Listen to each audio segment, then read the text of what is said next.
Daniel's Dread Tales is a show for grown-ups. It may contain adult language and adult themes. Please check the episode description for content warnings.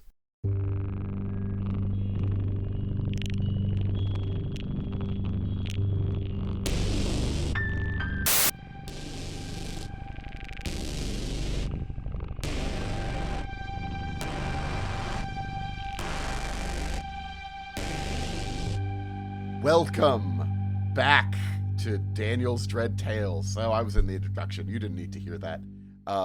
Welcome to our first episode, our pilot for Eternal Lies. So, how this is going to work, let's meet our lovely cast. Each one of you is going to be being contacted by a mysterious benefactor. But first, let's see what's going on in each one of our lovely characters' lives before the adventure comes to them. Let's see. How about you, Reginald? Oh, of course it's me first. Yeah. So, what you see is Reginald is actually at an airfield. We're not 100% sure where. It's somewhere in the States. And he's getting ready to take off for kind of just a joyride around in a small aircraft that he's borrowing from another ex-military veteran that he knows. What you see, though, is a slightly heavy-set man.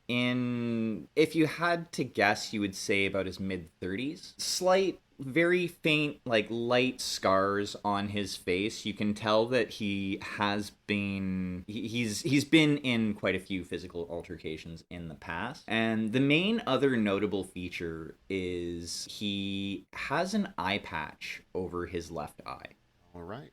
And are you sitting in the plane right now, or are you getting ready to get into the plane? He would be sitting in the plane, basically doing his pre-taxi checks and stuff like that. And one of the guys who works at the airfield just runs out and is waving some papers at you. He's like, hey, wait up, wait. Can't you see I'm busy here? You're going to want to see this. And you're handed a letter. And then we'll go to the next person. You didn't say your name, though. We didn't say your name. We should have said your, real life name, shouldn't we? Oh, yes. I'm Damien, a regular. Yes. He, they. Okay. Thank you. Yes. Yeah, your character is important, but we also got to remember you, Damien. You're a real person. Our next person, let's take a look at JB. So the camera zooms in on someone sitting at their desk, and the person there is this just shabby fucking nerd. Just like if Stephen King was took style tips from Columbo, you know? This is just the nerdiest man you've ever seen, and he is currently typing away at a typewriter before tearing off the page, crumpling it into a ball, and throwing it into a waste bin, which is currently filled with about half a dozen others. And you hear a knock at your door. Probably should go answer that then. There are two men standing there, and one of them just says, Mr. Faulk. Speaking? How can I help you? They gesture towards a gleaming white car on the street and say, my boss has a job for you. And now we will cut over. Before we go, who are you? Hi, everyone. I'm Nathan, regular here on Daniel's Dread Tales. Pronouns he, him. And let's see our last character looking over at Collin. Collin Kane, private eye. He's on the bad side of middle age and looks a bit beaten down by the world and what he's seen in it. He just finished up a job for some high society types, so he's clean-shaven for the first time in weeks. He's sitting at his desk in the uniform, a long coat for the rain and a hat for the eyes, but he can't bring himself to wear a tie. Too much like a noose. And this is Russell, pronouns they, them. Yes. And are you sitting in your office doing that private eye thing of looking all very serious? Absolutely. All right, your telephone rings. Look around for someone else to answer it, but secretary left a couple weeks ago. And you hear a voice on the line, and it's somebody with a job. All right. We fade away from that, and we now see the three of you. Maybe you're all arriving in different ways, but you're arriving at an airfield in upstate New York. You've all been told that A woman by the name of Janet Winston Rogers needs your help, and she's willing to pay good money for it. So, how do you think you are arriving at an airfield in upstate New York? And you've been directed to a specific hangar to go to. What was that name again? Janet Winston something. Janet Winston Rogers. Yeah, and Rogers. if you want to know anything about her, you could have done any sort of investigation stuff about her before you came over or anything like that. I think I would have taken a taxi. It's a little bit of a long drive from New York to here, but a taxi will take your money, and hopefully Winston Rogers will reimburse you. Yep, that's the hope. That's the hope. And as you are pulling up, the hangar itself, as you're going up to it, is sort of strangely posh. There is a beautiful airplane in there. You probably don't know much about airplanes, though, but it's silver. It's very lovely. But you see in the front of the hangar, there's a bunch of, like, short little bookshelves, some tables covered in maps, and it's like there's, like, a parlor room in the midst of an airplane hangar. And there is a woman sitting there. And you also see there is a gentleman who seems to be fiddling with the plane. So you're driving up in your taxi. What about you, Reginald? How are you arriving? Maybe you're flying in. I don't know. Reginald is flying in the plane that he borrowed from his friend. So yeah, Reginald kind of flies in, taxis, pulls up to the hangar, and then like the first person that comes up to like do the whole like post-flight stuff, he's gonna get out, look at them, and say, this plane has to get back to Hoboken tomorrow. So if you could get a pilot on that would be great. And then just without saying anything else, just walks to the hangar. The guy looks flabbergasted at this sort of request, but you walk away too quickly for him to do anything about it. This random airport employee that you're never going to see again. Or it's maybe fine. Not. Yeah, it's fine. Whatever. It's fine. The plane will get back to where it needs to go eventually. Yeah. So you were pulling up in your taxi. I realized we cut away from that. What do you do as you're getting out of your taxi there, Collin? You say I see someone? Yeah, there is a woman sitting there. She is. Look, I got a question for you. What sort of cases are you getting? What sort of jobs do you usually have? Oh, the usual cheating spouses and whatever the book described there for the base private. Okay, so cheating spouses and investigating like sort of money and stuff like that. Yes. Yeah, I mean, I just want to say it. She looks like the typical femme fatale. Maybe something out of more of a fantastical version of what a private eye would be dealing with than your normal boring cases. She's a striking blonde she's probably in her 30s, and she's dressed like a businesswoman would dress. She seems very serious, but you can't help but notice that she is just, there's something in her eyes that you recognize as trouble. All right. Yeah. Is that a hyphenate Winston Rogers or? It is a hyphenate Winston Rogers. All right. Miss Winston Rogers, I presume. Collin Kane, private eye. Oh, yes. I'm so glad that you're able to make it here. I hope it wasn't too much of a issue to drive out here. My father owned this hangar, and, well, the plane will come in handy for us. I see. What sort of work are you expecting here? I'm looking into something that happened to my father several years ago. I hope you don't mind, but I would rather wait for the other people that I've hired to arrive, so I only have to explain this once. Others, so please, say? Yes. There's two others that I hired. I hope you don't mind. Please take a seat. And she waves over to the gentleman who's messing around with the airplane. Frank, darling, Frank, could you get Mr. Kane here a drink? And a large, lanky guy who seems like from a completely different world than Miss Winston Rogers says, yeah, sure, you got it, boss. And he says, what can I get you? I'll get an iced tea. An iced tea. All right, let me look. And he goes back, and there's you hear him ruffling around. There appears there's a refrigerator near the back of this hangar as well. Again, very well appointed. And Reginald, I assume you've made it to the hangar at this point? Yeah, at this point, yeah, I figure Reginald would be walking in. Now, Russell, you said that Collin and Reginald had worked together in the past? I had. Perfect. Collin? Is that you? Reginald. Collin, didn't expect to see you here. Nor I you, my friend. What brings you about these parts? I hired him, of course. I didn't know that you two had already met each other. That should make this situation a lot easier for all of us. Oh, I've been in quite a few situations that Reginald made easier for me. Oh, well, hopefully this situation won't be too difficult. We're only waiting for one more person to arrive. And Nathan, how is JB getting here?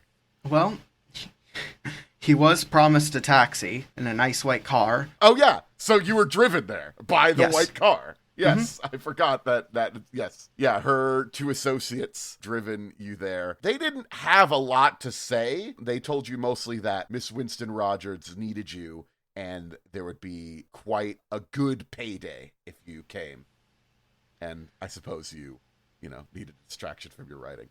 Yeah, as a writer, the promise of a payday, a bit too good to pass up. JB comes out of the car, looking confused and out of place, but curious. He's rolling with this.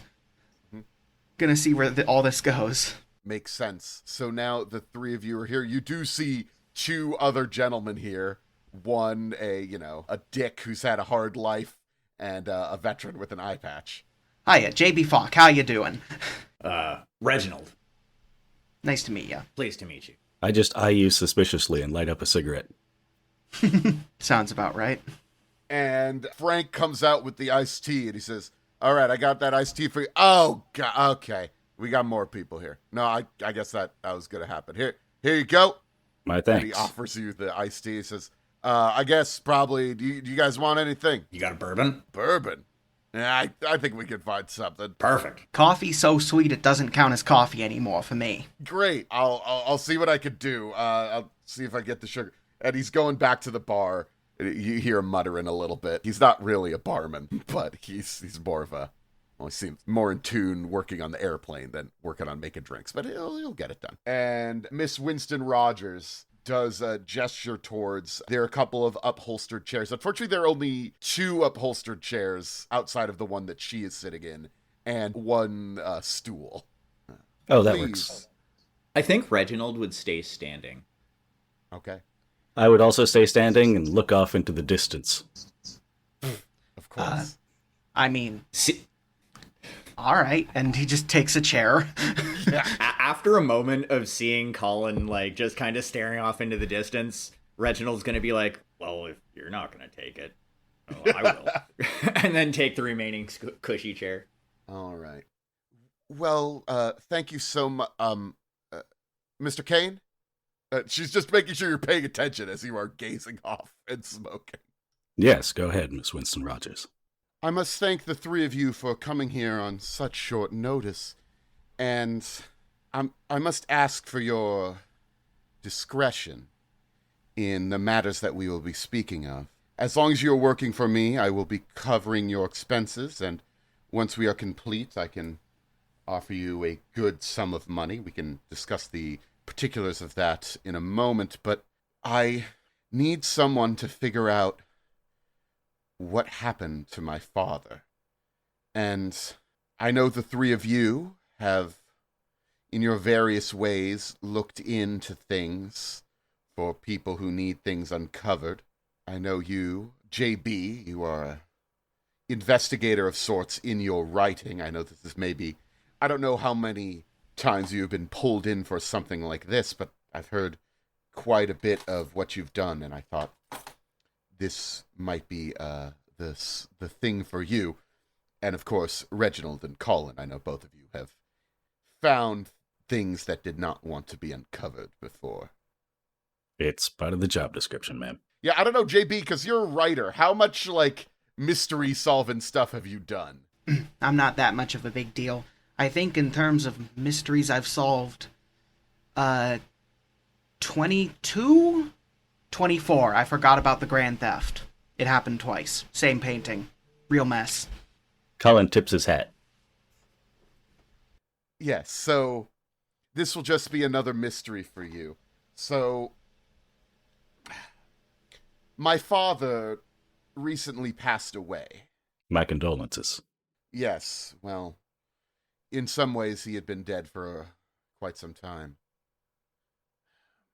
He was a very driven man, my father. He made his own fortune in pharmaceuticals after the war, and he spent his time traveling the world. He got a love for folklore and hoodoo, like the occult and things like that. He said it was the most important thing to him.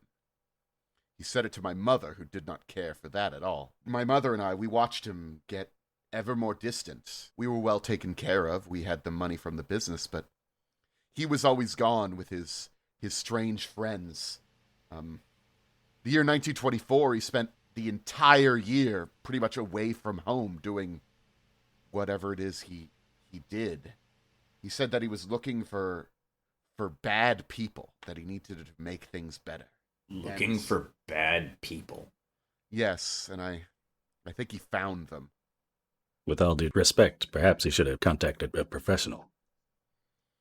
He did contact several people. He was working with people that he wasn't in the pharmaceutical business with, but other people who seemed to have an interest in either the occult, like he said. One was fascinated by, he said he was an expert in drugs. There was a woman. My mother was very doubtful of the woman, but she was a little young thing. I don't think my father was interested in her. I know how that sounds, but it did drive my mother to drink. He never told us about any of them. And then something happened. In August of 24, he came back. We thought at first it was good that he had come back, but something must have happened. He stopped traveling. He stopped having his secret meetings. He saw a psychiatrist. He had never had any interest with that before. And he started to burn all of his books. It was shocking to see. Again, I thought I had got my father back, but instead I got a shell of a man. He was never the same. He wouldn't answer any questions about it. When my mother died in 32, he hardly grieved. It was like he didn't even see her as a real person. He only became more paranoid and frustrated, and when he passed away earlier this year, he was a shadow. She started to look away. She was trying to be very composed earlier, trying to be sort of matter of fact, but this is very clearly affecting her as she's thinking about her father. I'm sorry you went through all of that. We'll do what we can to help. Yes. You must excuse me. As we were going through his things, I found letters. Letters from a man by the name of Douglas Henslow, who I think was one of my father's old friends. He wrote several times to my father over the course of many years, asking my father about what happened. He remembered what had happened. To write back. My father never did. He never answered a single one of those letters, but he did keep them. Seemed like he studied them carefully, though. Like I said, he never wrote back. Now, do you happen to still have these letters in your possession? Yes, I do. And she gestures to a folder, and she opens them up, and there are a series of letters that are in there. Is there any chance you have an address for this Mr. Henslow? Well, we have the return address from the letters. All I have to go on are the postmarks, unfortunately. They're sent from 2 different addresses in Savannah, Georgia. I think this man might have known what happened to my father. Yeah, my bet would be that they were in cahoots. That seems to be the case. I want you to figure out what happened to my father in 1924. What shook him so deeply. And I want to know if I should be apologizing for him or defending him. I don't care what the truth is. I just want to know what it is. Spare me no details.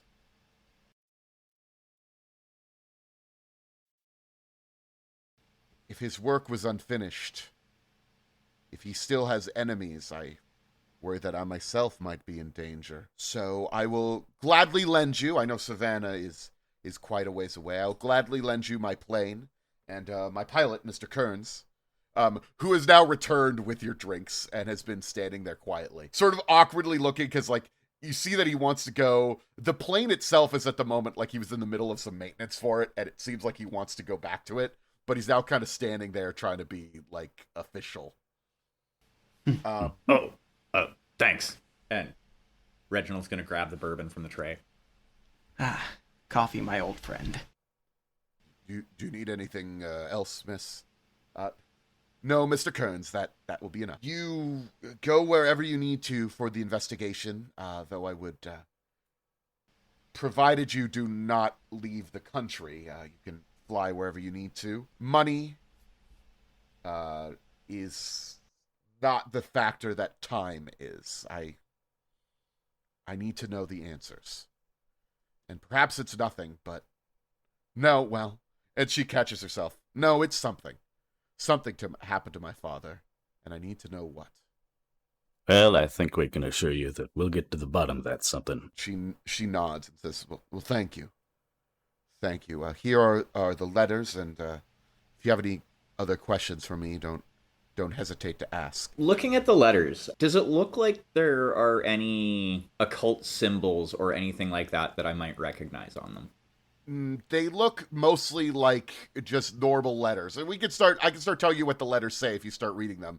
But you see no immediate occult things on them. The very first letter, though, you see that there are certain letters of words are circled in pencil, and there's like a sequence of numbers that are scratched on the side of the page. It's done in pencil, not in the initial writing of the letter, but somebody else was writing something on the side later of it. Okay, can I get anything from that using cryptography? Yeah, this is definitely whoever received the letter, probably Miss Winston Rogers' father, was trying to decode see if there was some sort of secret message in this. And you looking at it are like, no, there was no secret message. Okay. You could spend a point of cryptography if you want to go absolutely through every single bit of all the letters. But at least this first letter, there doesn't seem to be anything in particular about it. Okay, I'll take that at face value for now. We can hold on to this file for now, yes? Yes, take it with you. Perfect. You two got any questions for the nice lady? Oh, I'll go through the letters. Just check in contents. While they're going through the letters, is there anything else you want to say to Miss Winston Rogers? It's okay if you don't, and then we can go back to the letters, but... No, I got nothing. Yeah, I can't think of anything. There are several letters. They are dated. The first one is in 1925, and there's one sent in 26, 27, 29, 30, 31, 33, and there are 3 letters sent in 33. As you're going through them, they are the pleas of an increasingly desperate and hopeless man. He's begging Walter Winston to write back with an account of what happened in August of 1924. He wants to say what happened. He wants to confirm what happened. I need you to appease my doctors who do not believe me. They're very repetitive. They only vaguely refer to what happened. They say the horrible things that happened, but besides that, not a ton. The first letter, please write back with your account of what happened. My doctors do not believe me. Then a year later, don't worry, I haven't told them where any of this was, and I won't. A year later, tell me they didn't die for nothing. Tell me they didn't get away with it. A year later, perhaps if they'd followed me out of there, they'd still be alive. A year later, if you just send me word telling me your version of the events, perhaps the doctors would believe you. You're respectable. They will believe me, too. And a year later, are you ignoring me? Or is this your way of trying to help me? Your silence echoes. Maybe you're trying to tell me something. Then the letters stop for a year, and the other ones are from a new address. Things are better here. I think maybe I'm free of that day at last. I'm sorry I haven't left you in peace, my old friend. I won't write again. And then he does write again. I made a book of everything I remember. I hid it away here. But I'll tell you where it is. Just ask. Then the letters are from the first address again. It's been so long, I know, but I don't think I'll ever be able to escape what happened. Another letter. It wasn't real. Perhaps it wasn't real. They tell me it wasn't real. I'm so sorry if I frightened you. And the final letter. Do you even remember what happened anymore? I wonder if you've even opened these letters. All right. So that's a lot. I know. It's a lot of GM giving you some narration. But there are 2 addresses. Most of them are from 513 West Henry Street, and a few of them are 23 Old Hope Road. Do they give a town? They're from Savannah. From Savannah, Gotcha. Georgia. Gotcha. What, if anything, would you like to do? Well, if possible, we should probably go talk to this Douglas Henslow. Sounds like he's got more to say on this whole matter. It's as good a start as any.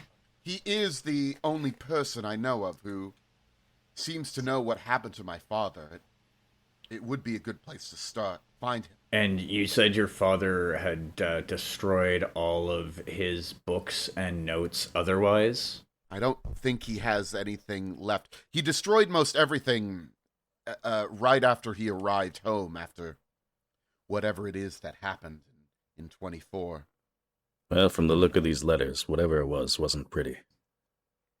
I hope that you can uncover the truth. She sort of composes herself a little bit. We can be in touch. Please let me know as your investigation continues. I suspect Savannah will not be the last step on your journey, though hopefully it will be. Time will tell, Miss Winston Rogers. Time will tell. And please write or telegram me or even call me if you are available and let me know what's going on, or let me know if you have any questions that I might be able to answer. I did live with my father through his final years. I did my best to take care of him. My husband was not fond of it, but with him gone now, this is all I have left. Thank you for your help, Miss Winston. We'll do what we can.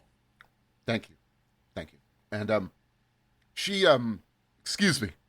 And she steps away into the back. Looks like this Henslow guy might have flipped his lid somewhere a couple years ago. Not sure exactly what we'll be finding when we get there. There are things out there that most people aren't equipped to deal with. And you are? This is me, Daniel, the narrator, asking, not any character in the scene. Well, Reginald thinks he is. We're all dead. Frank Kearns is now looking at you, sort of alone here, and says, yeah, where do you want me to fly you to? Well, it looks like Savannah, Georgia, Kearns. Get that bird fueled up, and we can be on our way. You got it. By the way, you recognize this as and when I say you, I mean only the person who knows how planes work. Reginald, you recognize this plane as what sort of looks like a DC-2 made to compete with Boeing, made by Douglas Aircraft Company, although it looks like a modified version of it. Seems like a little bit bigger. Its engines are larger than a normal DC-2. It's either some sort of prototype or heavily modified or something like that, but this is a good plane. It could take you all over the world. This is quite the bird you have here. Oh, yeah. Miss Winston Rogers is friends with the Donald Douglas, the guy who owns Douglas Aircraft. She bought this plane from him. Said it was a DC-3, but I don't think it's a DC-3. They're not selling those yet. Those things don't exist. Guess it's a prototype. I don't know. It's definitely quite nice. I'd definitely like to take this for a spin at some point. Yeah. Well, it's also pretty cozy in there. We got a couple of beds, a nice little couch you guys can lay out on. This thing can even make a transatlantic flight. It's pretty impressive. But you guys are going to Savannah, Georgia? Yeah. All right.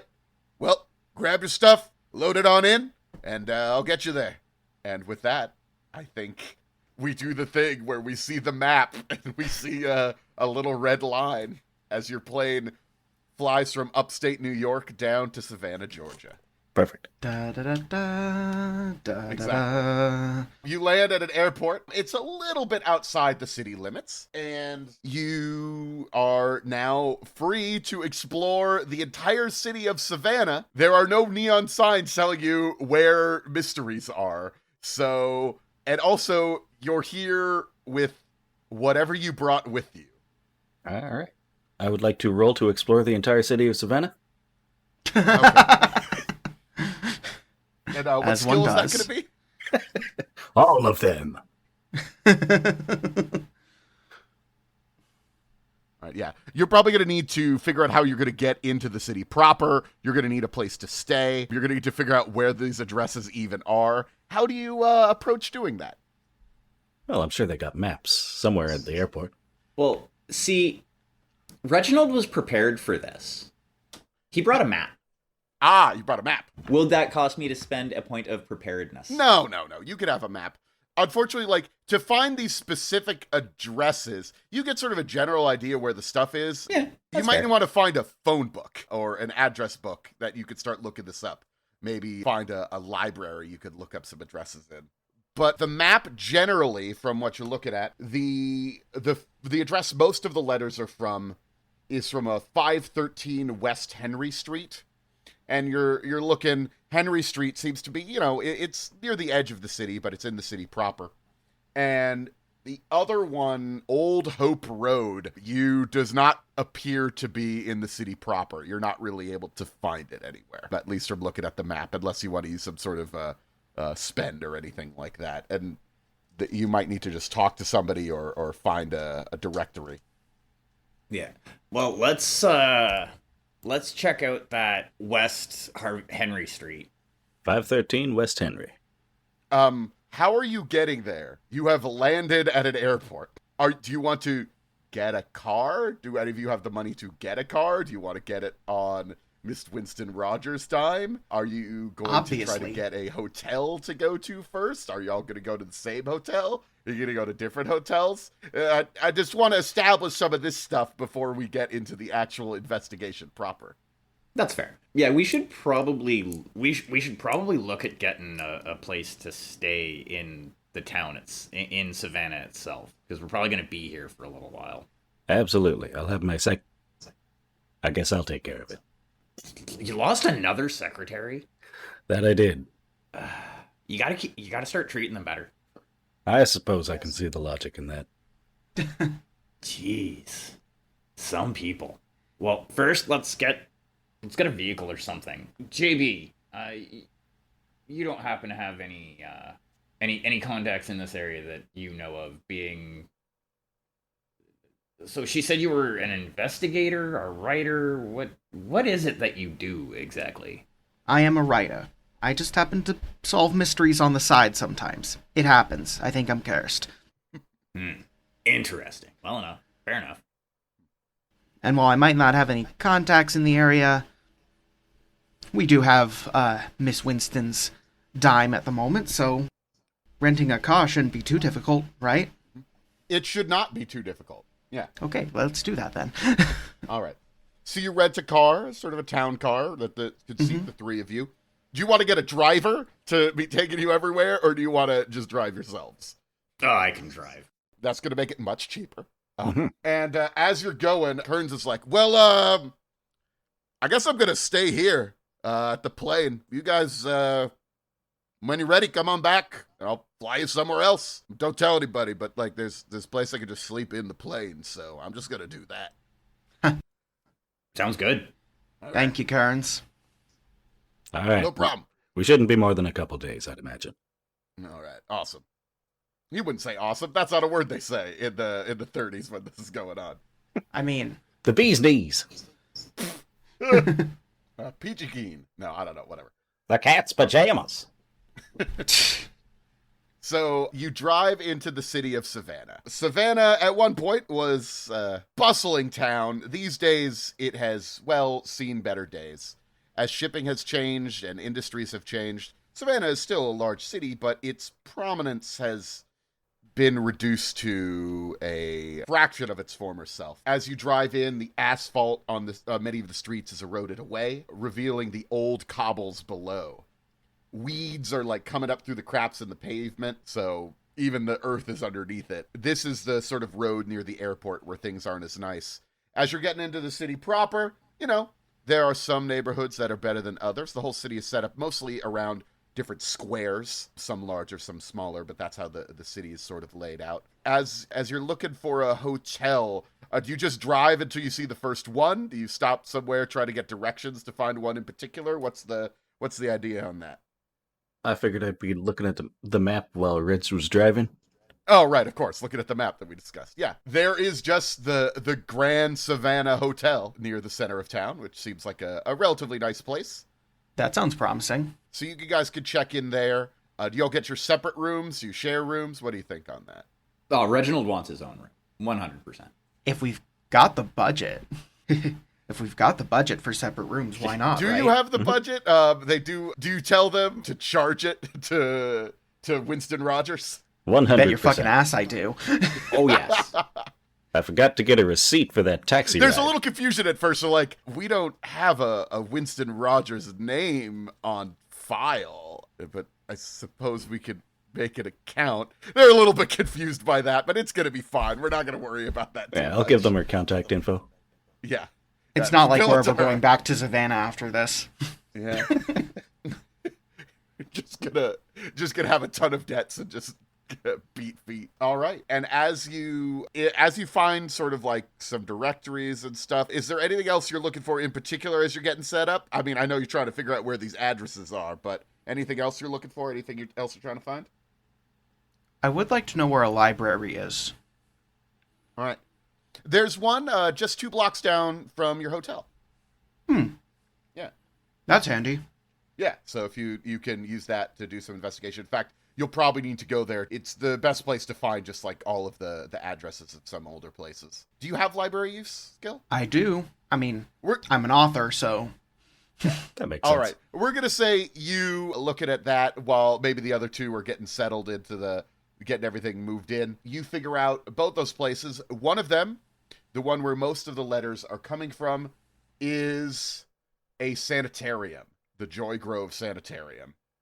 I thought so. For a time, there were a couple letters that were coming from outside of town, and it seems to be just like a manor house, an estate, an old plantation on the edge of town. Besides that, Savannah is a pretty normal place. If you'd like, you can... Oh, I suppose I'd say, if you'd like to learn more about either of those places, you can spend a point of library use to learn a little bit more about them. You don't have to, though. You can just go. I definitely think it would be worth it to learn a bit more about the old manor house. The sanitarium's a sanitarium. Famous last words, but I don't think we're going to run into too many problems figuring out what a sanitarium is and does. Exactly. That All right. said, I would like to know more about the manor. All right. You could spend a point of library use. That I have. Okay. It's the Henslow estate, and it's belonged to the Henslow family since 1801. And it's on a stretch of ground that is a peninsula sometimes, and sometimes it's an island, depending on the rainfall. It's in the swamp. Oh, fun. It's called... Oh, what was that? I said, oh, fun.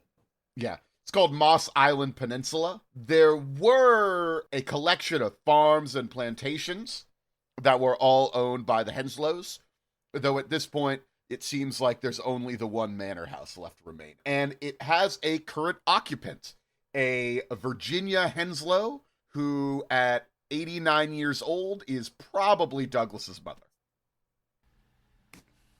Good to know. That's all I got. Yeah, I thought so. How's everybody else doing? Yeah, how's everybody else doing? Pretty good. Unpacking. Unpacking. Not unpacking too much, though. Never know when I'll have to pack it all back up. Should note, it is very hot here in Savannah, Georgia. Yeah, that makes sense. I don't know if it means you've changed your outfits at all.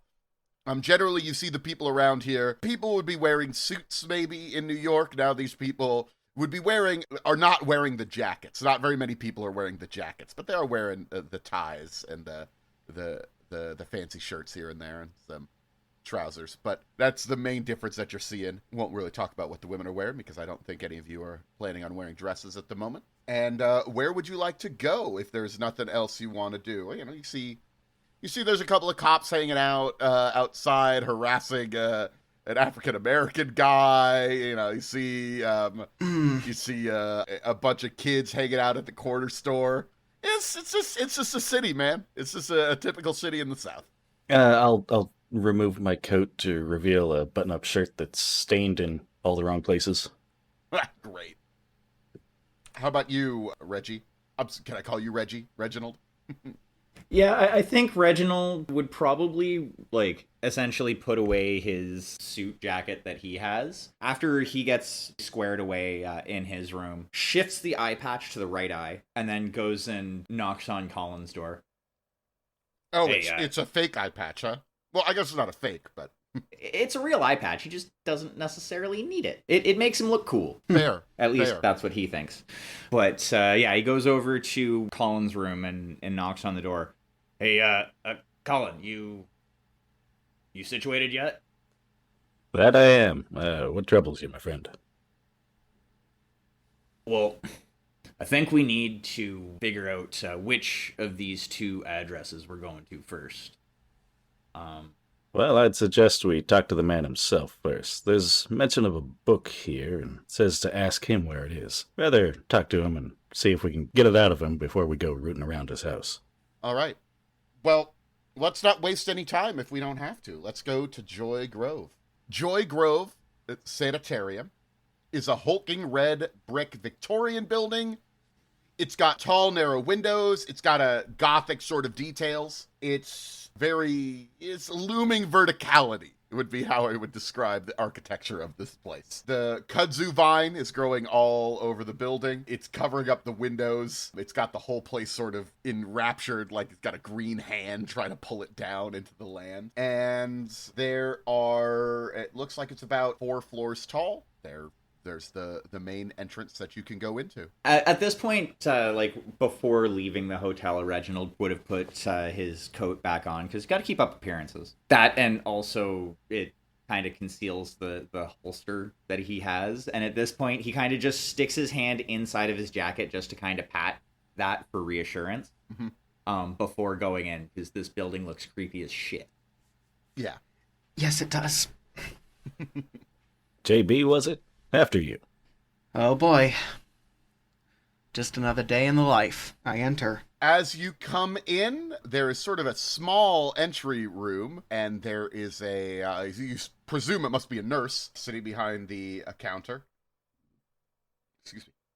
There's a nurse sitting behind the counter. She looks up at you and says, yes, how can I help you?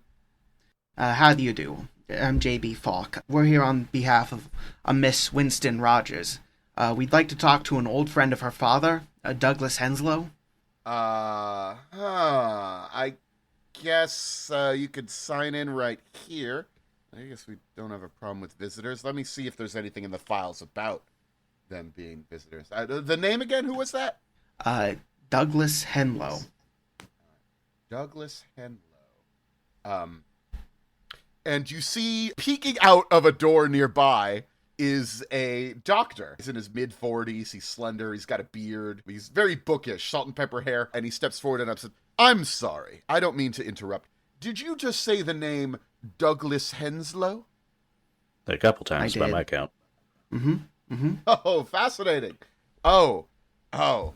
I'm sorry. I'm his physician, who's taking care of him here at Joy Grove. I wonder why you wish to speak with him. No one has spoken to him for, well, outside of his treatment. I didn't know that he had any friends. I would like to assess honesty on this person. Yeah. Sure. Yeah. Okay, so since this is my first time doing this, Yeah. we can edit this part out. So I'm assuming I spend the point and then roll a d6. If you have points in the skill, you're just good at it in general. And you could just sort of know stuff about that or do stuff related to that as much as you want. However, Oakley. every once in a while, if it's something we want to dig in deeper or something you have to show particular expertise for, you might need to spend a point. Just like with the library, you're able to find out where the stuff was, but if you wanted to know deeper, like who currently lives there, what's the information about the house that used to be abandoned, that is a spend a point for. So I'm just going to give you the assess honesty right now. This guy feels more salesman than doctor, but he seems to be more interested in you. He seems very interested in this. He seems sincere, but it seems like there is another motive when he's talking to you about this sort of stuff, if that makes sense. Yeah, he's got ulterior motives. Yeah, he has ulterior motives. They don't seem to be sinister. You're not getting the sense that this guy means you harm in any way, but he seems very excited about somebody wanting to talk to Hensley. And returning to what he's saying, he is, I could try to set up a chance for you to speak with him if that's what you were hoping for. Usually it's a longer process, but I could see if I could expedite that. Can I ask what you are even here to see him for? We're working for the daughter of a friend of his. I believe the man has a right to know that an old friend of his has passed by this point. We're here to deliver that message and learn more about their relationship. Oh, fascinating. Is this... Oh, this must be the man he was sending the letters to, right? Yeah, we got a mitt full of those. Oh, you have all of them. You know, he didn't wish to share those with us. We looked at some of them, but not all of them. I would love to see some of those at a later point if you would like. We've been doing the best we can to help him acclimate ever since the incident that he had with Mr. Henslow in 1924. And it's fascinating that we now have two people here that are involved in this sort of situation. Now we have, in some ways, a representative of the third, who were all there on that night that seemed to bother them all so intensely. Perhaps we can learn more together about the situation and help Mr. Henslow feel better. I'm sorry, you said there were two people here involved in this? Oh, yes, there is an Edgar Job. Edgar Job was another survivor of that incident in California. I believe he was one of the people that Mr. Henslow was in conflict with, as they say. What can you tell us about what happened in California that year? Well, it's hard to say. The police reports say that there was a barn that burned down and several dead bodies. That's mostly what the police were able to find. That's when Mr. Job was eventually sent here by the California Department of Corrections for us to oversee, due to my experience with the case. Yes, they both speak of violence. There was some sort of drug-fueled party that seemed to have gone awry. There was fire and there was death.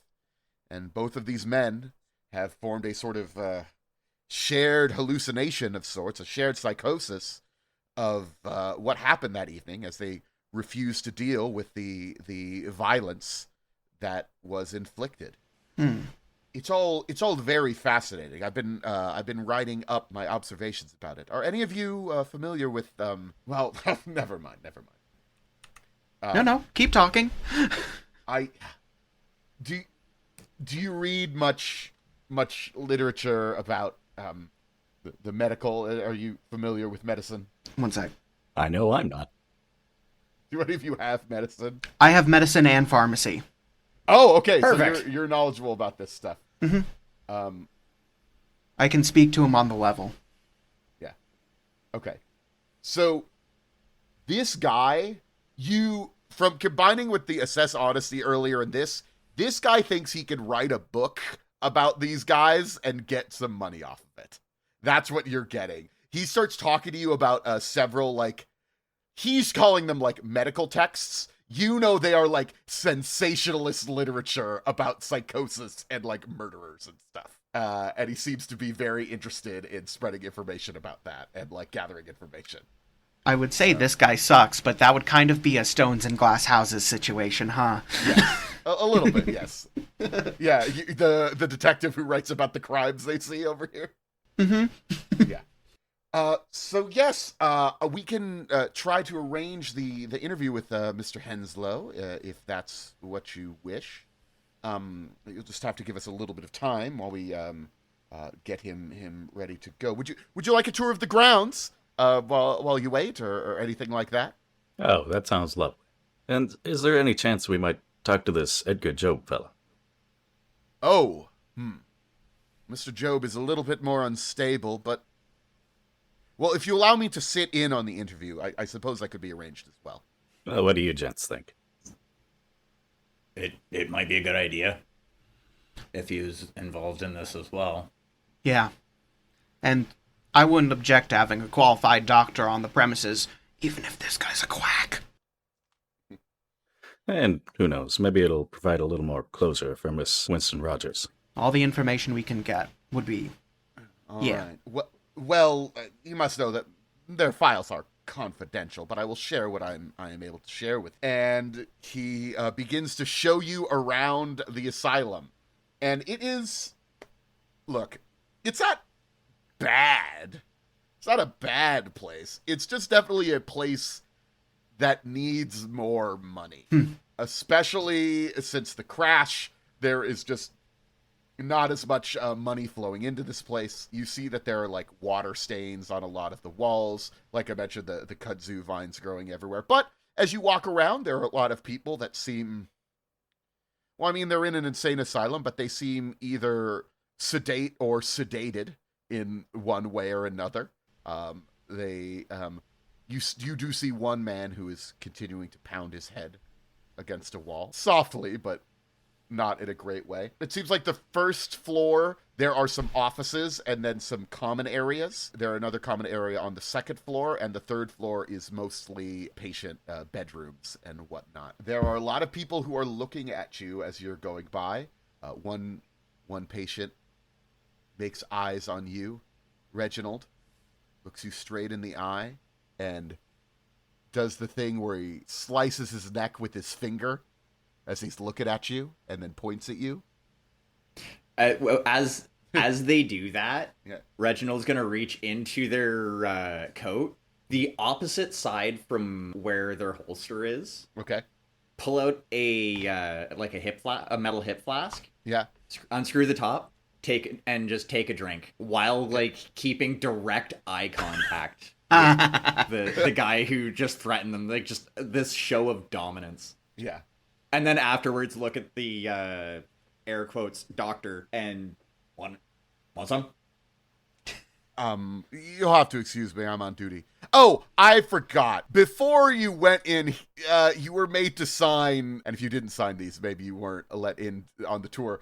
There was a waiver that Of fucking the course doctor there wants was. you to sign before you came in here. Of That's fucking fair. course there was. Yeah. Yeah. It's mandatory in case the patients act out. It is a bedlam, after all. You know, that's how it works. I have 2 points in law. Is this all above board? It's standard legal stuff. You're signing away your right to sue in event of shock, offense, assault, or battery. All right. Great. But this is pretty standard stuff. They're not doing anything shady here. Well, unless you want to say any sort of waiver is being shady. But Let's be real. Any sort of waiver is being shady. Yeah. Generally. so, there are elaborate skylights as you're walking through. This place was lovely at one point, but now those skylights are like caked with grime and soot. And there was the floor has like very fine tile work that has had water damage and patient abuse that has made it not so nice. There were elegant arched corridors that have had iron gates and grills added in years later that sort of violate how nice it all looked. Mhm. They're clearly overwhelmed and under-maintained. Looks like this funny farm of theirs is falling apart. All right. And as you are walking towards the interview room, he says, the interview should be ready to go right by now. There is one man who just starts running down the hallway. And you see that he seems to have shaked out of the hands of the orderlies that were trying to contain him. And he's running at full speed towards the three of you. And Dr. Keaton says, Mr. Culver, please, stop this instant, Mr. Culver. I could try and grab him. Do you want to try to grab him? Would that be a scuffle? Because I've got scuffle points. That would be a scuffle. Yeah, that would be a scuffle. All right. Now, how's this bit work? Okay, so I'm going to give you a target number to go towards, Mhm. and then you're going to roll a d6. And before you make that roll, you choose how many points you would like to spend to add to that roll to try to reach your target number. Right. So the target number for this would be 3. If you Okay. roll a 3, you will be able to grab him. However, if you would like to spend some points beforehand, you could make it more likely that you will succeed. I will spend 1 point. Okay. The points will refresh when you get a chance to rest, but okay.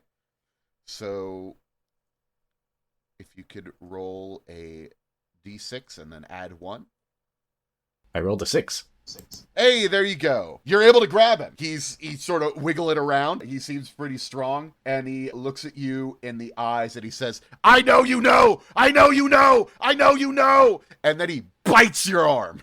Ow. And he's gonna make a scuffling roll. Fair enough. And considering this is his only scene, he's going to spend most of his points, which is good. So what's your hit threshold? 3. Okay, well, he gets you. Ugh. He did roll a 1, but he spent 5 points. Jesus Christ. He is going to roll 1d6 minus 1 to see what damage he does to you. Okay, you have been bit for 3 damage. All right. And you are going to need to make a stability test. Because somebody running up to you and biting you, seemingly trying to harm you, is not something that feels good. All right. What's my number for that one? So this stability test will be a difficulty 3. If All right. you fail it, you will lose 2 stability points. You may spend stability points to try to succeed at this roll. But if you spend those stability points, you will have lost those stability points. All right. I will again spend 1 point. Okay? Yeah, that's all right. Yeah, you are able to keep it together, as it were. This doesn't bother you too much. I mean, you have taken damage. A Mhm. guy has bit you, but you're able to hold on to him, get him down, and the other orderlies grab him and get there. And he's looking at you, and now he's not yelling anything. He's just opening his mouth and closing his mouth over and over again. He seems to be making just random noises, kind of just vowel sounds. Looks like your runner's got a bit of a mouth on him here, Doc. And he is dragged away. And the doctor says, my goodness, I am sorry about that, sir. Are you all right? Yeah, nothing a little bit of bed rest won't cure. Okay, that's good to know. Well, as long as you're feeling okay, he seems reassured that you're not gonna make a scene about this. We could. I've had worse. So, I have a question. You said at the end he was just basically making vowel sounds. Yeah. Now, this is a little bit of my knowledge of, like, the Cthulhu mythos bleeding in here, but, you know, considering my character has Cthulhu mythos, were they actually just vowel sounds, or did they sound like something that would be more than that? If it is a language, it is no language that you recognize. In fact, Okay. it feels like no earthly language whatsoever. But that's probably because he's just making a bunch of random noise. But Yeah. because you chose for your character to have some Cthulhu mythos knowledge, there's always a little bit of you that's like, oh, that might be from some other realm. That could be something terrible. Or maybe he's just making a bunch of random noises. It's hard to tell. So, yeah. Reginald's gonna keep that in the back. Yeah. And let's not worry about that. I'll see to Mr. Culver later. He's usually so peaceful. Oh, maybe I should do some first aid since I took that skill. Do you have first aid? I do. Okay. I put several points in it. All right. If you would like to do your first aid, I believe it is okay.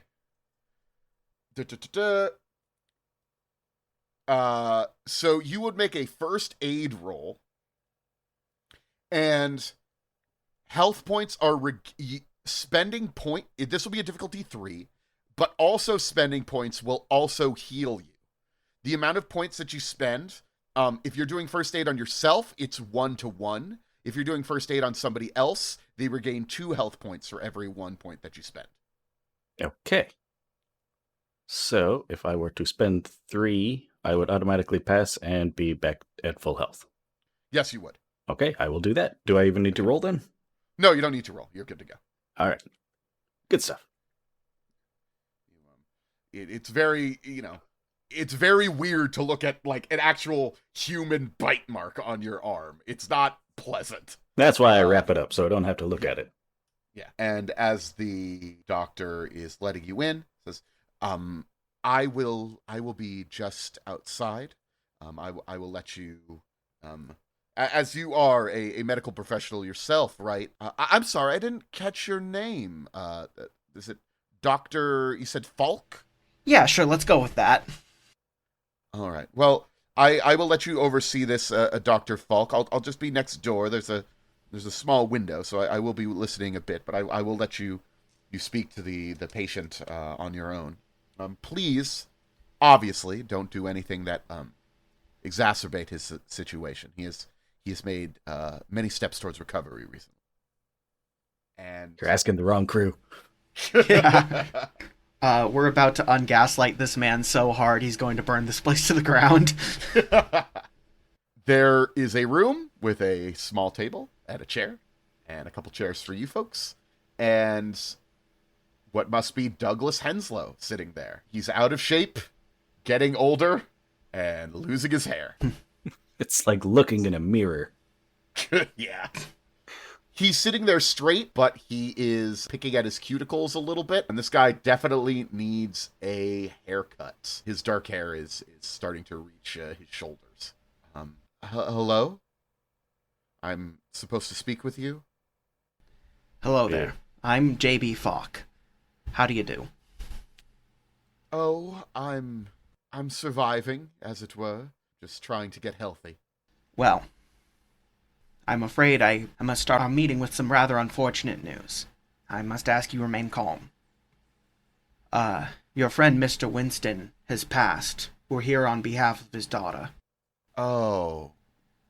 When did he pass? Is this why he never returned my letters? Had he been dead the whole time? Well, fortunately or unfortunately, depending on your view, he passed earlier this year.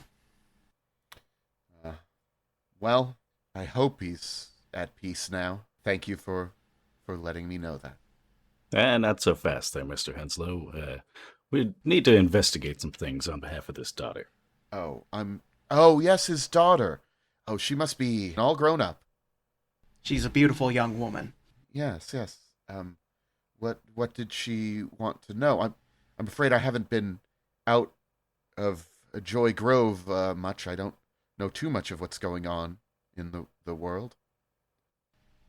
Collin looks at the others, has some self-conscience, and is like, I bet what we're about to say is probably going to set him off, and the doctor said not to do that. That's the sort of look he gives you. And the look that JB Faulk has is, but do we have a choice, though? As you guys are communicating telepathically, apparently. Mm-hmm. No, it's just a whole bunch of eyebrow movements and facial tics. Yeah, of course. No notes being passed? No. That would be silly. Right, of course. We wouldn't want to do anything silly. Naturally. Well, according to these letters, it looks like you fellas left some loose ends out there in California. Thought I'd like to see him tied up. What happened to you in 1924? Oh. Well, We were traveling the country. We were on the trail of a drug gang. It was also a cult. We were questioning people. We gathered evidence. We took pictures. We traveled all over. So we were detectives. We were armed with our secret knowledge in the occult. It was a exciting time. I'm remembering I had a southern accent. We followed these drugs all across the country until we got to Los Angeles. That's where the bulk of our investigations took place after we had traced it there, and that's where everything terrible happened. You see that he's biting his nails and sort of looking away now. I understand that this is probably hard for you, Mr. Henslow, but we need to know what happened. Rest assured, we are not going to judge you for what you have to say. Let me reassure you of that. Well, Walter and FC had been doing some research, and Walter said that the clues pointed to a barn outside the city, and FC said that the moons were right. It doesn't even seem to make sense. There's only one moon. And we figured out that they'd been using their drug money to fund their operation, to summon something, to be in contact with the dreadful thing, a thing with 1,000 mouths. They were going to bring it into this world, or some incarnation of it, in that barn outside of Los Angeles. As soon as we figured it out, the five of us, we rushed there. We got so many word. There's so many cultists, and we had guns and homemade fire bombs, and we were going to stop it. We were going to save the world. Well, a lot of people died that night. I don't remember much. There was fire. There was shooting. There were screams. At first, the barn went up in flames, and they ran out, and Vince, he just was mowing each of them down with his shotgun as they ran out. He was putting down a sick animal. And I thought it was going to be okay, that we had stopped it, and then in the flames, the thing, they weren't running from the fire, they were running from it. It was tall, it was so tall. It was covered in mouths, but it didn't have a head. I ran. I shot some people. I ran like a coward. Like a damned coward that I... There are some things that men are not supposed to see. And Reginald is trying to say this, like, quiet enough that essentially only the people at the table that are not the doctor in the other room, can hear. He is going to be quiet. You're going to need to use some of your interpersonal skills to get him to say any more about what is going on. I would like to spend a point of reassurance. You know what? You don't even need to spend the point. You could say, I'm trying to reassure him. Or, yeah, and that's fine. I'm going to try and reassure him. How are you trying to reassure him? You're saying that, like, it's okay? Yeah, it's okay. The 1930s version of lol same. Yeah, I guess it wasn't my fault. It was the cult. They were truly depraved. Little more than animals, fornicating in the name of their wicked god. They did drugs I'd never heard of and hurt each other for sports. These were monstrous people. I try not to think about it anymore. They tell me not to think about it anymore. Well, if you don't want to be thinking about it anymore, your letters mention a book that you've written? He looks at you, and he, like, looks over at the window that he knows the doctor is listening at. Yes, I do have a notebook. I hid it with a secret key to understand more of what was going on back then and what's still going on. You need to talk to Frank Hickering. He's back at my estate. And here, and he pulls out there's some paper and he writes a note. Take this note, give it to the groundskeeper. Carruthers will let you in. He should be able to let you look around. Send my love to my mother. Of course. I'm sure she'll be happy to hear from you. If you find the book, read it, understand it. You have to know what happened. We went there to save the world that night, and we failed. Do you understand? We didn't stop it. It's there. It's out there. It's in our world. Slowly destroying it. We couldn't stop it. You have to stop it. Some say they've always been in our world. Yeah, this is the two of you are dealing with this other weirdo who just is saying the worst thing you could possibly say to this guy. Yeah, there's very much a dude not helping look right now. I just look over at JB and do the cuckoo. I'm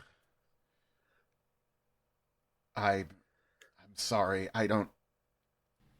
Maybe it's nothing. Maybe it's all in my head, like the doctor says. I hope it is. We will get to the bottom of this, though. Thank you. I don't want it to be real, but I fear it. And there is a knock at the door, and the doctor lets himself in. All right, I think Mr. Henslow has had enough for today. If that's all right with you, Dr. Faulk. Yes, I think this would be a fine place to end this interview. Thank you. That'll be. We'll see you back to where you need to be, Mr. Henslow, and one of the orderlies comes and helps him out. You notice that Henslow is actually having a little bit of trouble walking, and he's given a couple of pills in a paper cup that he swallows. He swallows them dry. He doesn't even get the water. Brutal. Damn. Right? Brutal. Take care, Mr. Thank Henslow. you. Thank you. Be very careful. Be very careful. And you see him just looking around. Just looking at every corner as if he's trying to see something. What a fascinating case, don't you think? Clearly, there was some sort of difficulty with some sort of drug gang or something, but due to the violence, he's created this fantasy of a monster. Perhaps because he inflicted violence himself, he does not wish to see. I see the like in my line of work every once in a while.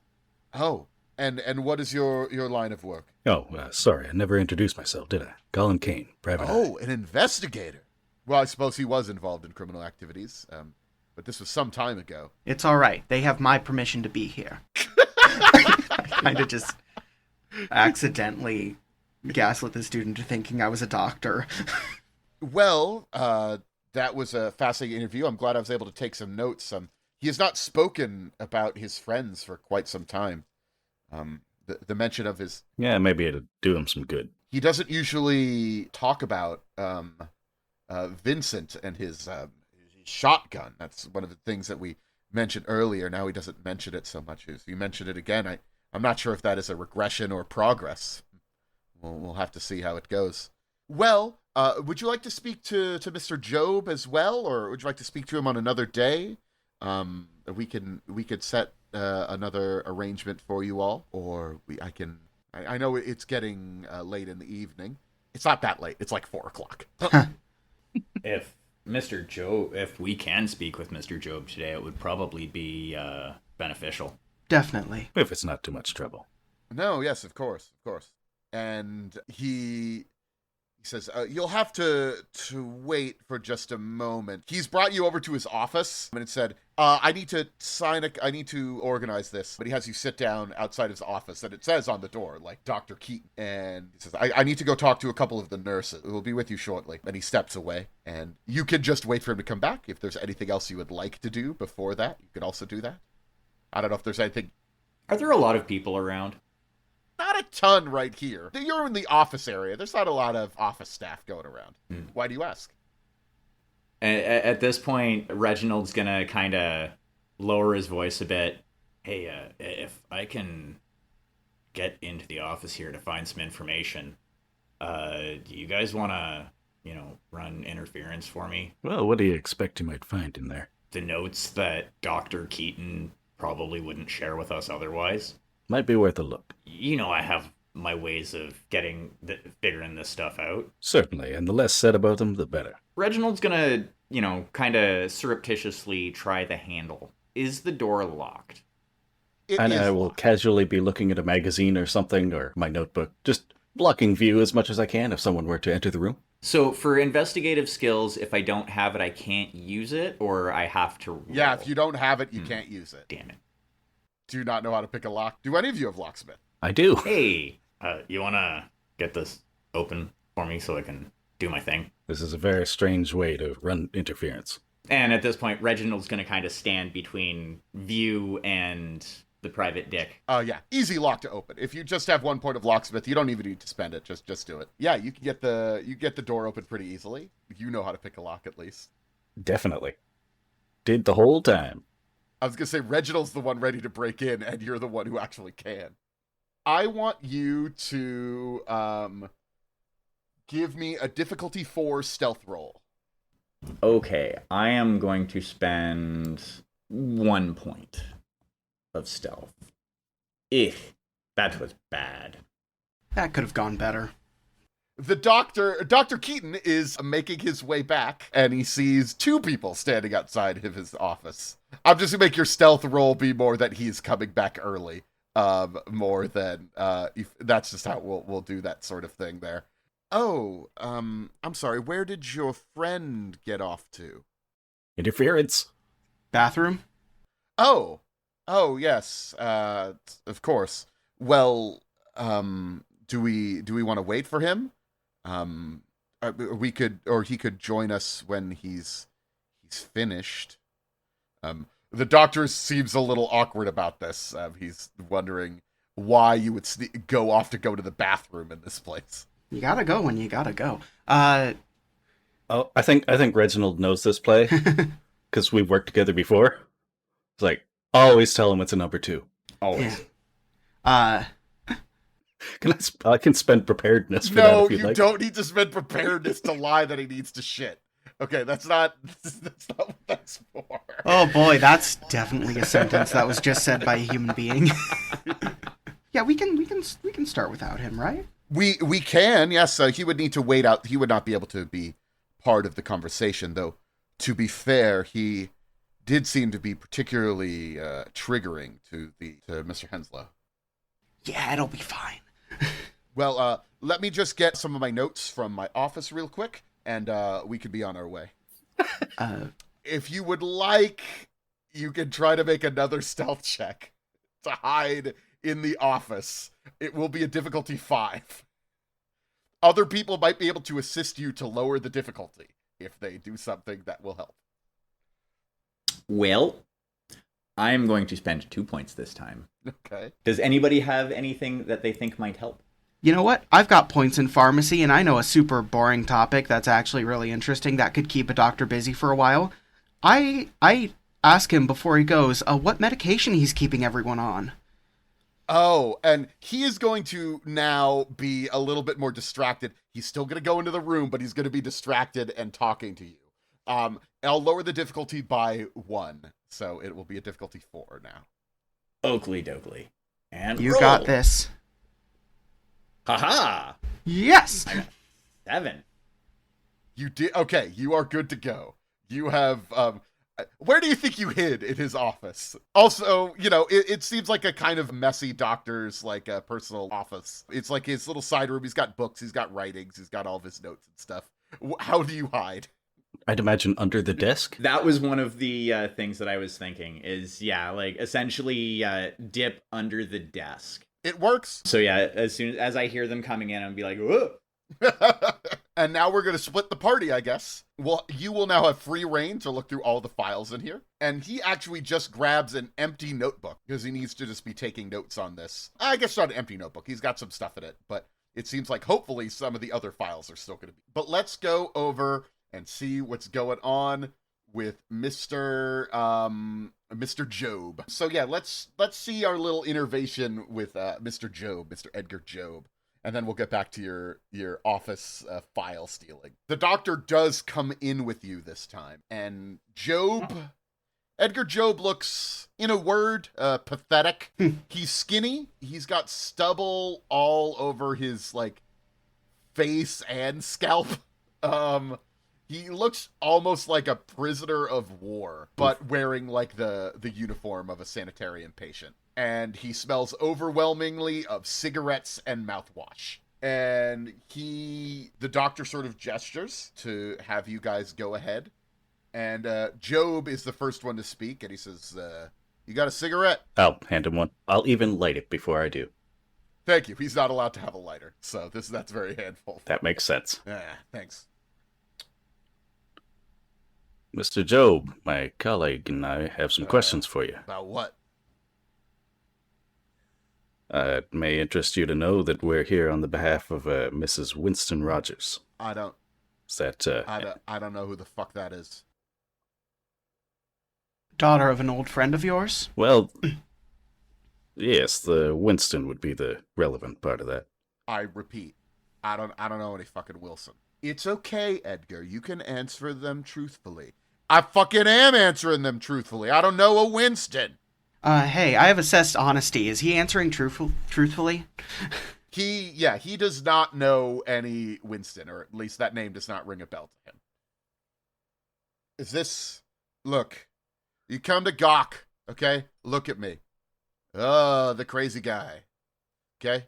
Are we done here, Doctor? How about Douglas Henslow? You and him do anything up in California there? He has a much different reaction to that. He looks at you and says, did Doc tell you about this? Somewhat. We're looking to wrap up some loose ends for a client. I'm not supposed to talk about that, okay? Doctor says, and he gestures to the doctor, I'm not supposed to talk about fucking Henslow and his friends. Oh, is that the Winston? Ah! All right. That must be one of those poor bastards who got killed that night, right? Not that night. Some years later, in fact.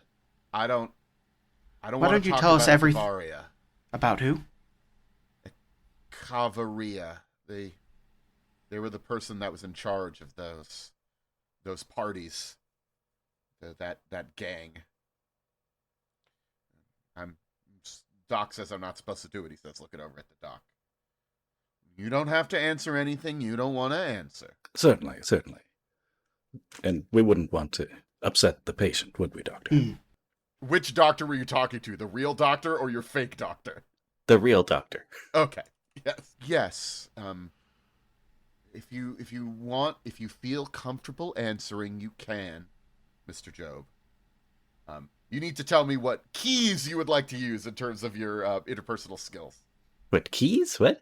What I mean is, like, what are you using? What are you going to use to unlock this guy? I'm using a metaphor. What interpersonal skills are you using here? Obviously you have quite the story to tell, so you don't have to go into detail, but I'd love to hear it. Don't think of it like a bad memory. Think of it like something that happened to somebody else. And tell me what happened. We didn't have a name.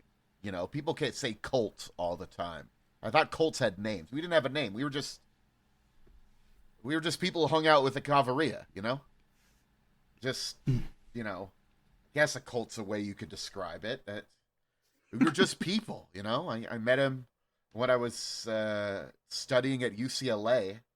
George introduced us, I think. George Avery. I can't remember. It's all whatever. Cavaria, good guy.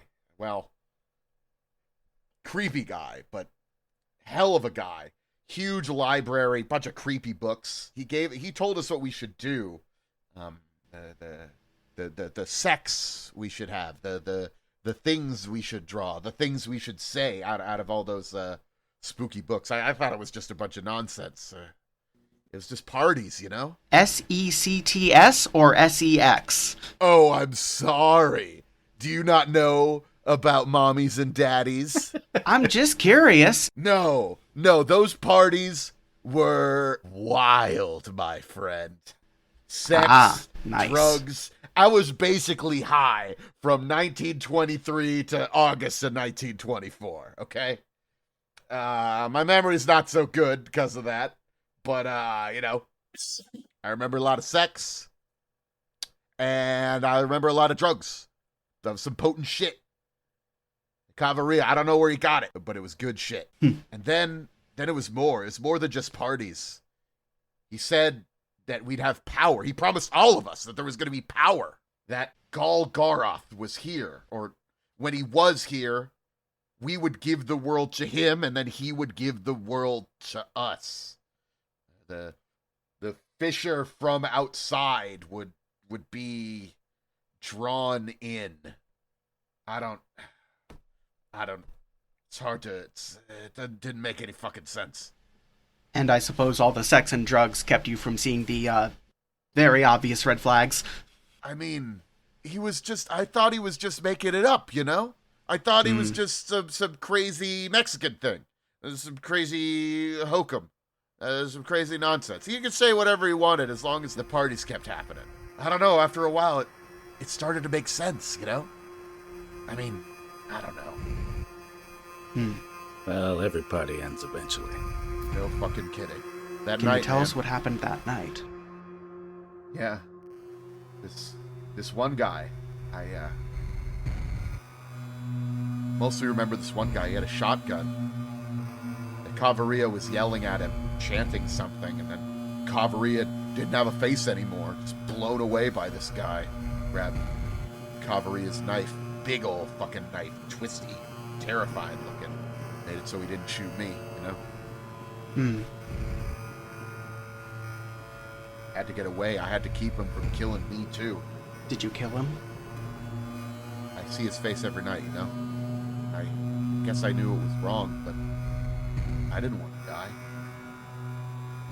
What's that you said, Dr. Keaton?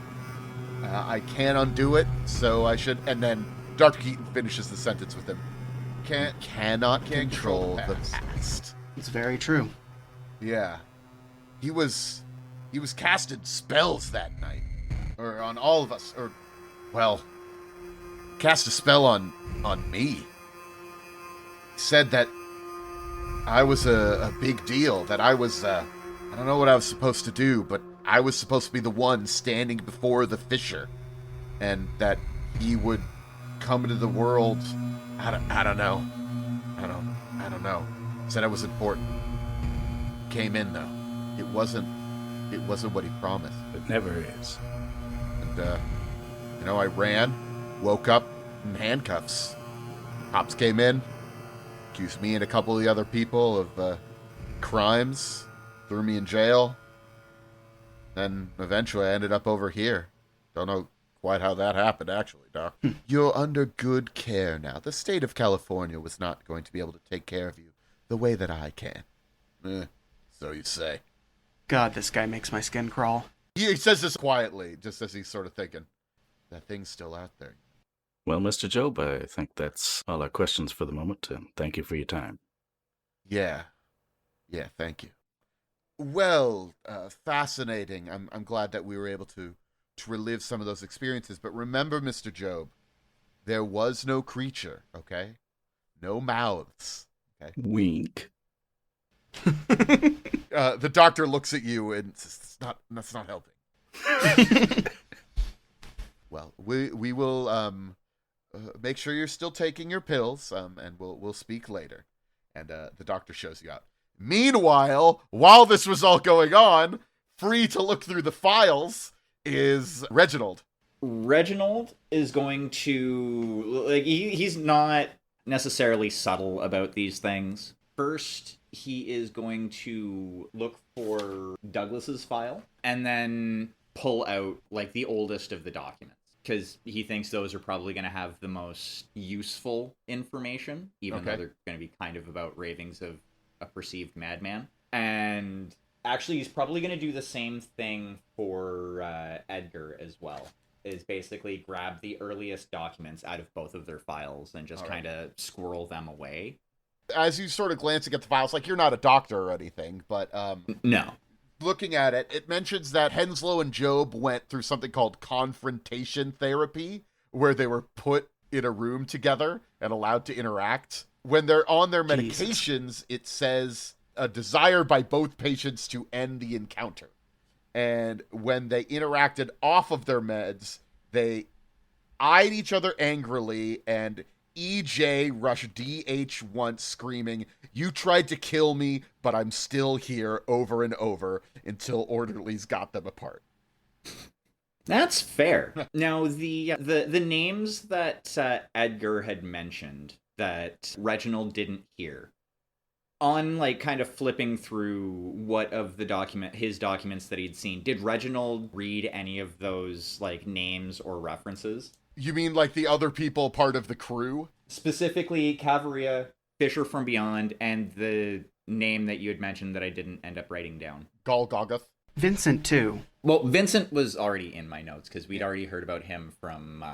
The only thing you really find, there's some references to it, but it just says richly intertwined delusion and psychosis. And there's a margin note that says, "Could be my glimpse of madness, ?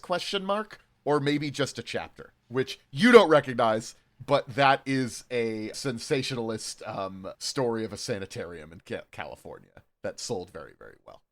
Interesting. If you steal these files out. Oh, yeah. Reginald's, like, pocketing these files. Yeah, and exactly. After gathering this, is gonna surreptitiously sneak his way or leave the office. Yeah.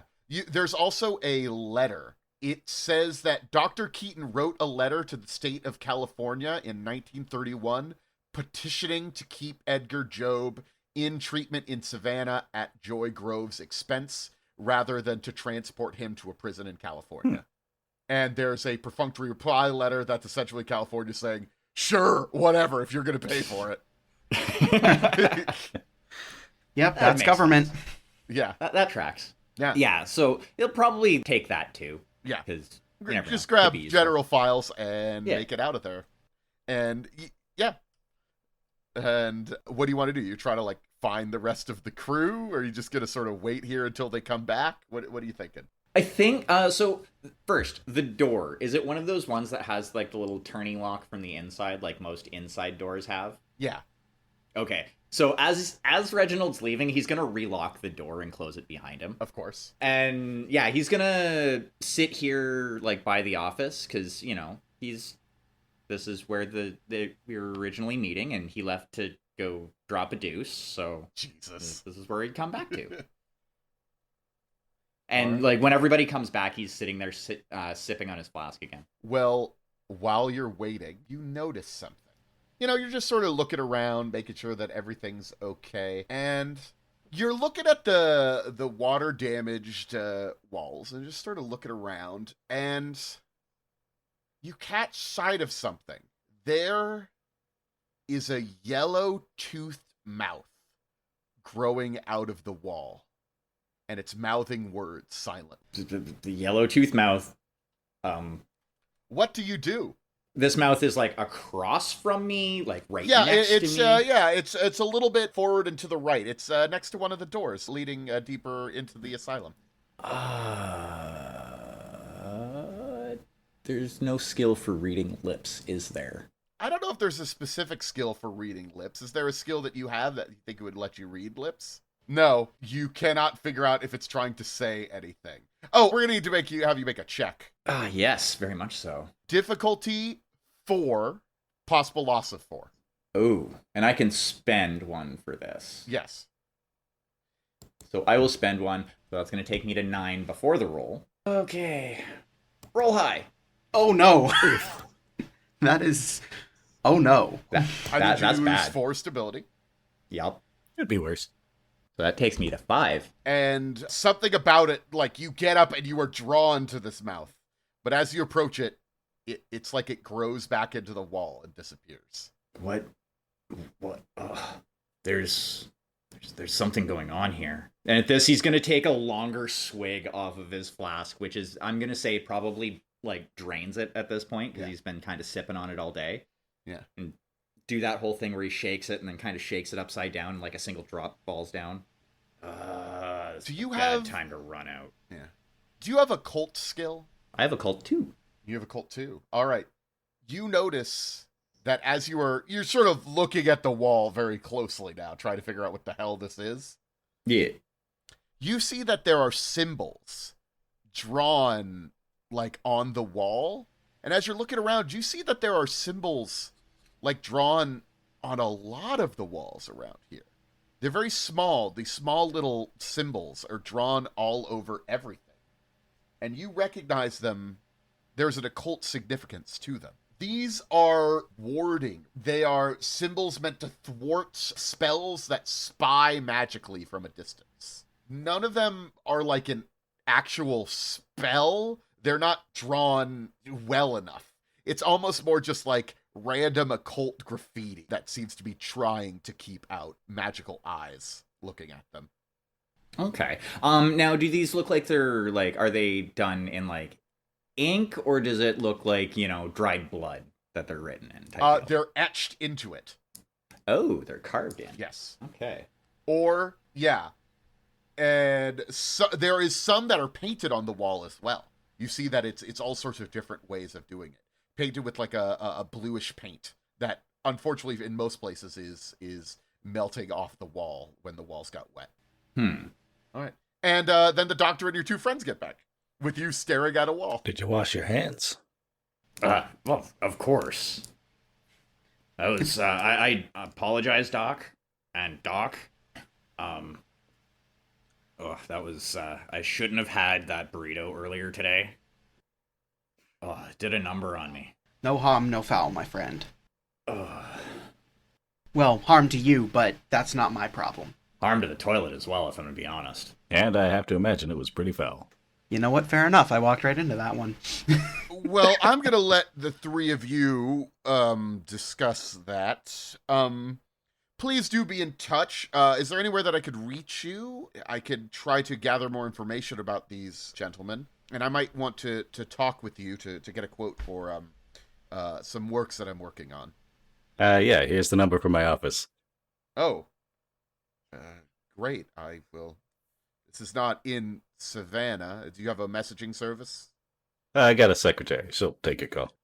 And here, let me give you my card. He gives you his calling card. Well, it's been a pleasure working with you all. If you do find out anything at the Henslow estate, I would love to hear it. His mother has not wanted me to visit there.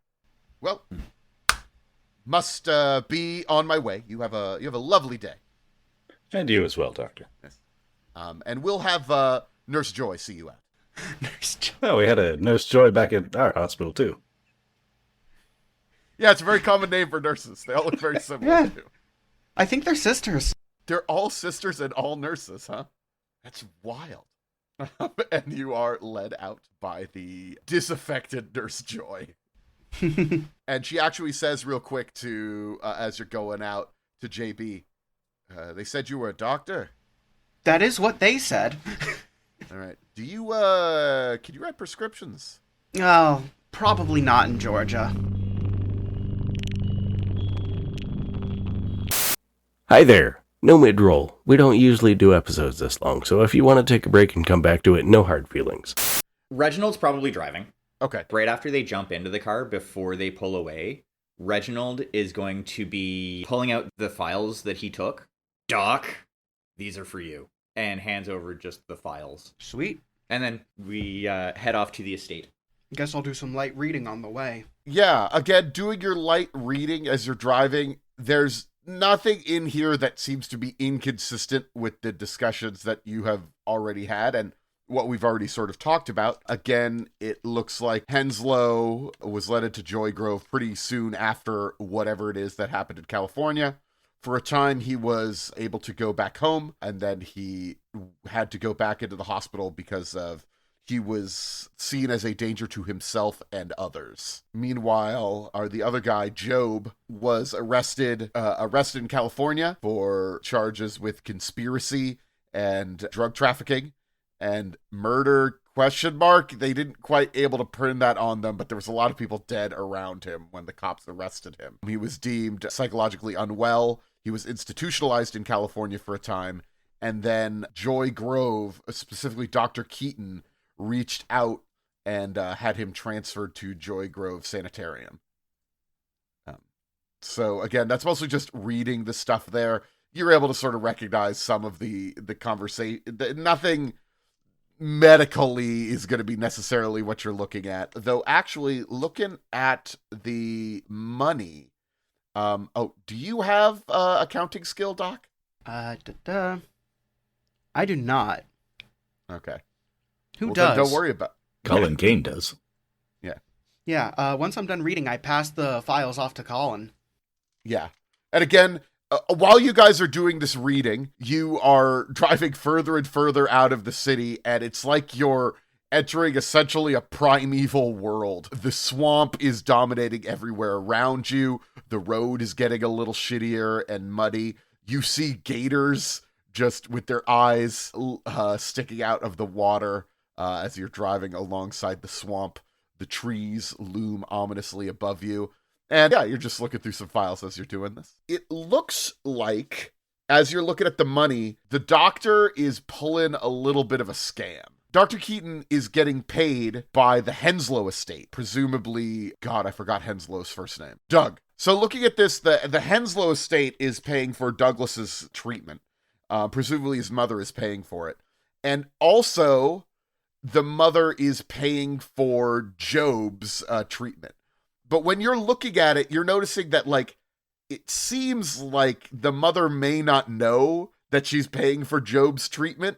In fact, the mother may have just think that all of that money is going to her son instead. She's being ripped off by Dr. Keaton and Joy Grove. Boy, that guy's a scumbag. Yes. A little bit. Yep. As you're pulling up to the Henslow estate, it seems relatively unwelcoming. The grounds are surrounded on three sides by a 6-foot-high stone wall capped with wrought iron spikes. The backside opens up into the swamp, you assume. There is a gardener's gate on one wall, and at the front there's a shut wrought iron gate that blocks the driveway. And everything has a wet soil smell of the marsh. It smells of rotting wood and mud. Giant bugs flit through the air. They're on the windshields and the windows. And Spanish moss dangles from all the trees. It is full-on swamp. There is a bell hanging from the front gate. If nobody else is going to take the initiative, I will certainly ring the bell. Hey, I'm just here for bodyguard duty. Doing a bang-up job there.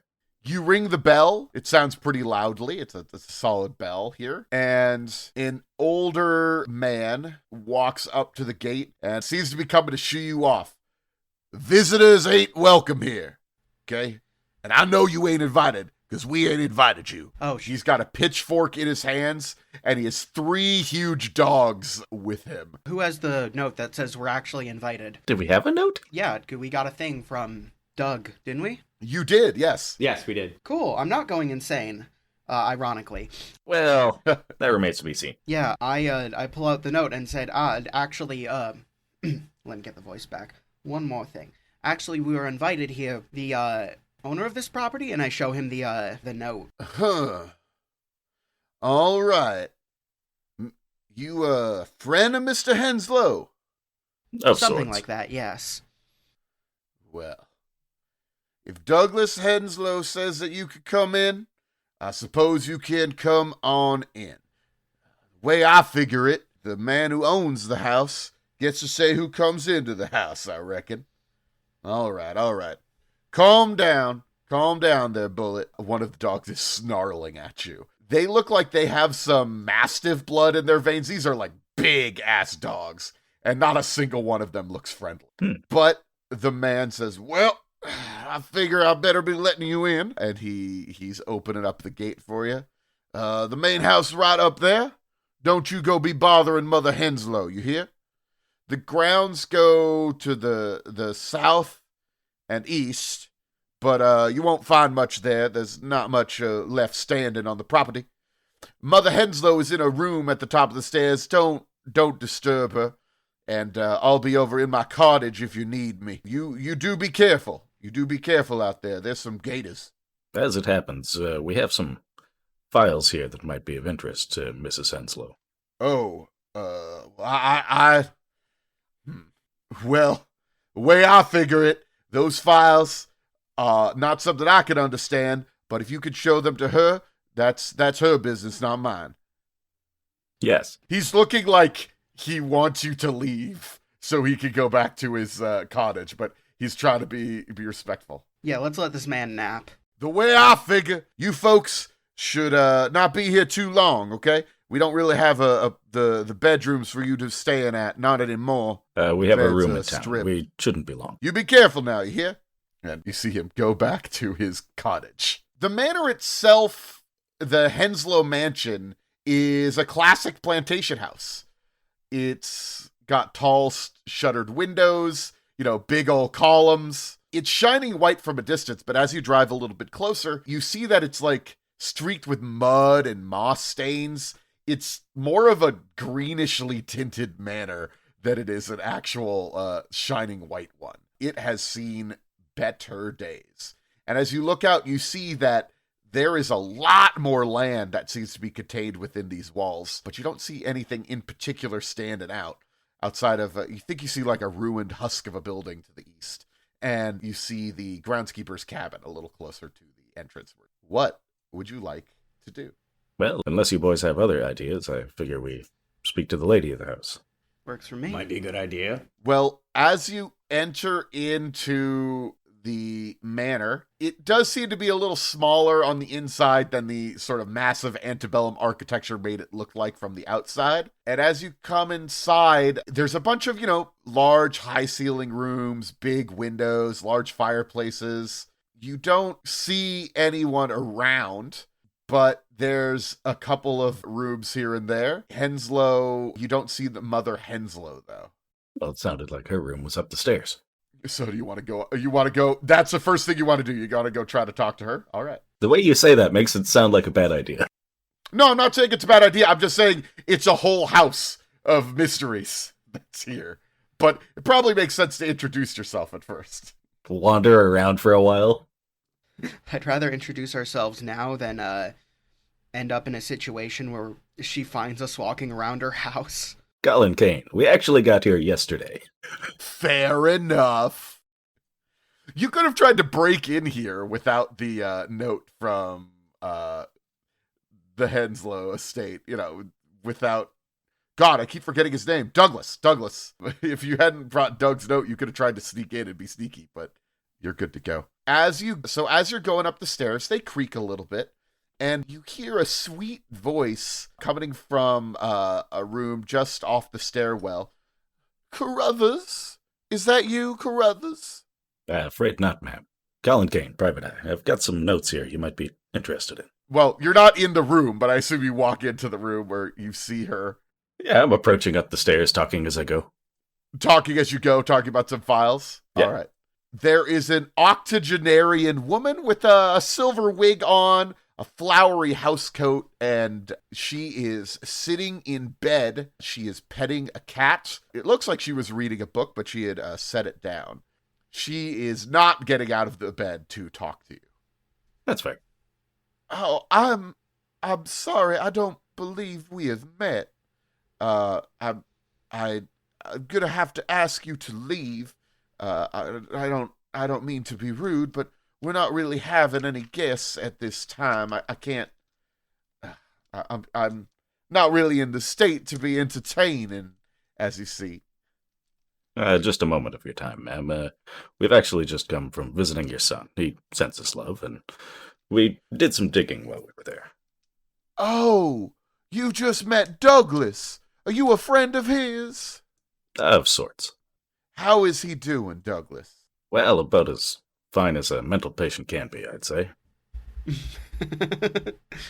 You're great She at this. frowns as you say that. You're great at this. I think he's doing okay. But, circumstances could be better. Circumstances could definitely be better. He's never been quite right after what the horrible things that happened to him out in California. He was with that Mr. Walter Winston. Must have been a bad influence on him. He was attacked by hedonists and folks of loose morals. Yes, that actually brings us to another point here. Do you know a Mr. Edgar Job? Edgar Job? The only Job I know is the one beset by troubles by the Lord. But I suppose he's not around anymore. No, I don't know a Job. Well, it turns out you're actually helping this other Job with his own troubles. And I explained the thing with the accounting and the paperwork. She seems legitimately confused. She's having trouble. As you've... So... That's just the a thing that money happens is- when people talk to me. I don't know.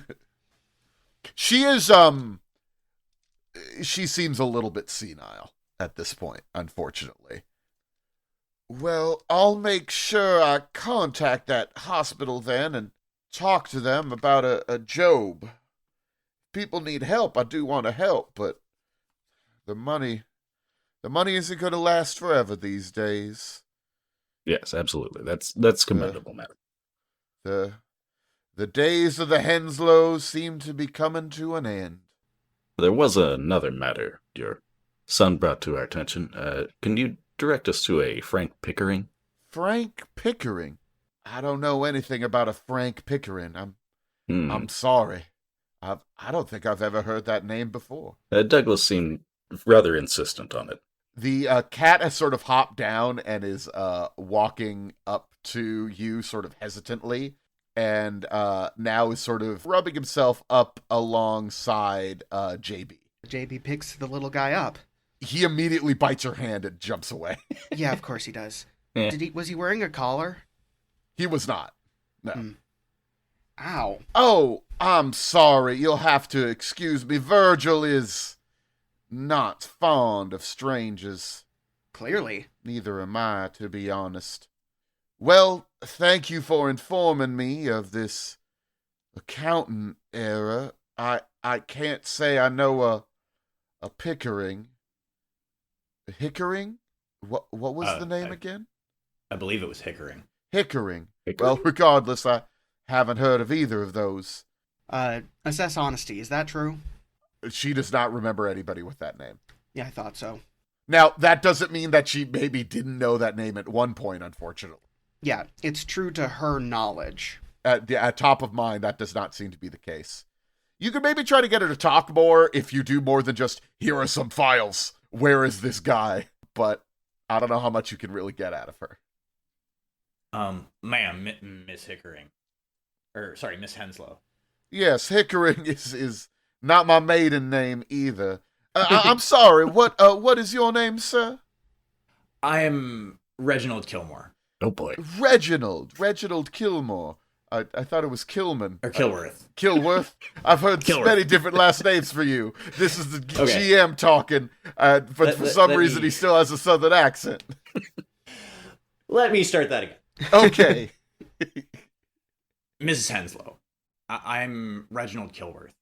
Reginald, it's so good to see you. I had a cousin named Reginald. Dearest man. Well, wasn't a cousin so much as an uncle. I can't quite remember. Anyway, yes, can I help you with something, sir? So your son is assisting us with an investigation that we are doing. He'd mentioned he may have some information in his quarters here. Would you mind if we were to take a look? I don't necessarily know about that. Is there maybe an interpersonal skill you want to use? I'm trying to think of a way that reassurance. Yeah, you could say you could say you're Yeah. using reassurance, just being like, yeah. That one makes sense. Yeah. Yeah. You're here to help, help Yeah. him out. Yeah. Yeah, probably don't want me interrogating this old lady. No, interrogation is have- probably not the right way. And I have Is- no interpersonal skills. Can relate. Hey, I could have gone with intimidation. Oh my god, please do But- not threaten the old woman. No, I'm not that far gone yet. She might still be an have evil faults witch. You got to myself. stop her. You don't She threaten might the cast old a woman, spell you on threaten you. her cat. Exactly. Madam, we're here to help, and this may help with your son's situation as well. He does need the help, doesn't he? Back in 32, he did come home for a few months. He was feeling better. At least he said he was feeling better. He wrote to that awful Walter Winston. But he spent most of his time holed up into his study. He was drawing and sketching, and he would yell and holler. Sometimes I was afraid of my own son. I'd see wounds on him, cuts and bruises. Couldn't explain it. And he was wandering the property at sunset, poking around the grounds, going out with a shovel, just the oddest hours of night, carrying other things with him too, a camera, I think. I tried to talk to him, but he was too much. He wasn't quite as right. He seemed so focused. Said that things needed to be done. I told him he just needed to rest, to recover here. Maybe meet a sweet girl or two. He was so focused on that, and, well, after a time, they did have to take him back. But I'm sorry, I do go on. His study is just down the hall. If you take a right, and she gestures weakly with her hand. Thank you very much. Gentlemen, I will head to the study first if you have more business here. And, he's saying this quietly, so basically just the other two will hear. If you'd like to, we could have a cup of tea. Some sweet tea. I believe we have some downstairs. Actually, if any of you handsome young men would like to bring me a drink, I would not think less of you. I can take care of that. Thank you, Mr. And I'm sorry, I don't know if I caught your name. Pleasure to meet you, ma'am. JB Faulk. Maybe you've read one of my books. JB Faulk. Well, as I live and breathe, I did not realize we had a celebrity visiting me today. You're much too kind, ma'am. I have read so many of your books. They are, well, I would say a delight, and they are a delight, but in a grim sort of way. All those terrible murders. But I was going to say, at least justice comes out on top at the end. Are those the kind of stories that JB writes? Are they Generally, where the... Yeah. Well, you do be, well, I'd love to talk your ear off about the most recent novel I read. What was it? The Sudden Stop? I'm quite proud of that one, thank you. All right. Yes. That Alex Casey was so dashing. It's a shame what happened to him. Yeah. Is he based on anyone real? This conversation could be going on. The other two of you could slip out right now if you would like. Unfortunately, JB, this old woman is trying to draw you into a conversation. Maybe not unfortunately, but you know what I mean. Yeah, I can keep her busy. You guys explore. I'll head out with Reginald. All right. So do you want to go straight to the study that was referenced? Probably best bet we can start at the study and then work our way downstairs. Again, as you're walking around, this whole manor has seen better fucking days. The wallpaper is peeling. There are 4 or 5 cat boxes that are all in this upstairs area that seem like they have not been emptied recently. But arriving in Henslow's study, you see, I mean, it's a standard looking study. It's got books all over the walls, a big old desk in the middle. There's some things lying next to the desk, and there seems to be a sizable library of books all over the place. Well, as it happens, I'm looking for a book. What book are you looking for? He'd written a book describing his experiences, as I recall. Oh, right, that one. Yeah, no, the book that he Yes. wrote. Yes, Yeah, of course. The MacGuffin. The MacGuffin, yeah. Whole reason we're here and all that. Yeah, I'd like to check the shelves for Frank Pickering. Or Hickering. Oh. You know what? There is a book written by Francis J. Hickering. Yeah, there you go. It says Communion Rites of Victorian Death Cults. Charming. Well, I think this is what we're here for. We can go now. Do you open up the book? Or No. are you just no, we got the book. We're done. Mystery over. I'm going to toss it to Reginald. That's Take a look. the end of that chapter. Huh. This. Now, would I have seen references to this book before with, like, my occult knowledge? It is, yes, this is a particularly rare book. Well, the 1909 edition is a particularly rare book. This is the watered-down 1912 edition that gets rid of some of the more grotesque descriptions of Victorian death cults. The book is concerned with rituals for communing with powerful spirits and other vaguely defined beings, and talks a lot about ritual sacrifice, though this edition of the book gives less details on the actual committing of the ritual. This actually isn't a bad reprint. The original would be better, though. This is actually missing some key information, but we should take it with us anyway. As you're sort of flipping through it, as you realize it is the 1912 edition, there is a photograph tucked into the front cover of this book. Oakley dokley, I would like to take a look at the photograph. On one side is a picture of presumably this manor with the number 1 carved into it. And by that I mean literally the numeral symbol and the number 1. When you flip it over, you see scrawled in a shaky hand, 2, Grant, 3, John and Mary, 4, Zachariah and Millicent, and 5, back to 1. I wonder if these are graves on the grounds. All right. I'm going to go back to JB real quick. So how do you get your ideas? Are they all based on real people?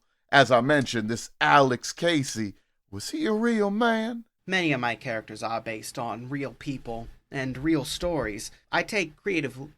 Dipped into Southern myself. That Southern accent creeps up on you. It's contagious, isn't it? Like a kudzu vine, this accent creeps up on you. To be fair, I've been barely trying on this voice the whole time, so... I take creative liberties wherever necessary to make for good storytelling. Well, that is fascinating. I am actually inspired to read one of your books again. She reaches down and picks one up. You know, I'm going to be reading this one, The Sudden Stop, just again. I'm just reminded and think about how it's you tell me it is a real story? Based on one. New York sounds like a dreadful place. You have no idea. Well, I'm going to return to my reading then. And you notice that she reaches over and picks up a glass of tea that she is drinking. And there are 7 full glasses of tea that are sitting on her nightstand right next to her. Oh, that's... Man. It has been so nice to talk to you, Mr. Faulk. Could you sign? Could you sign Oh, of course, this novel? Of course. I do indeed sign the novel. Thank you so much. Do make yourself at home, and let me know if I can help you with anything. Ooh, a celebrity visiting our house. Of course, ma'am. And I just kind of escape while I can. I didn't want to keep you away from the study for too long. All 3 of you should be over in the study talking about it. So as you're looking around in the study, by the way, it's not just that book. There is kind of out in plain sight, sitting on the desk in the middle of the room, are a camera, a flashlight, a ball of twine, a jar of blue ink, and a paintbrush that is stained with blue ink. It's a riddle. I know a riddle when I see one. Sorry, camera, flashlight. A ball of twine, a jar of blue ink, and a brush stained with some blue ink. The ball of twine you don't immediately recognize as a ball of twine. It almost looks a little more like a cat toy, but as you're looking at it a little more, it is definitely just a bunch of twine that is all balled up together. I guess that could be a cat toy, I suppose. I would like to investigate the desk further and take a closer look at the desk, see if there's any, like, drawers with false bottoms or backs, things like that. That's a pretty good idea of what to do, but as you're looking through it, you don't see anything in particular that seems to be any sort of false thing or anything like that. Even with your evidence collection skill, You are not noticing anything here. You do notice that it seems like it has been cleared out, actually. Gentlemen, there's more to find here. We should probably do a thorough look around the room, I would think. What say you, Collin? Seems like a decent idea. You said there were daguerreotypes, or did I insert that in my brain? There was a camera. Okay. Well, I'd like to check that out. And I assume Faulk can come in anytime here. We'll just assume I'm caught up to speed. Enters the room to us manhandling this person's stuff. Faulk, as you come in, you notice sort of propped up next to the door is a shovel that has dried mud on it. Better pick it up. We'll be needing it later. The camera seems to be in good working order, but it has no film in it. Hey, Collin, can I see that for a second?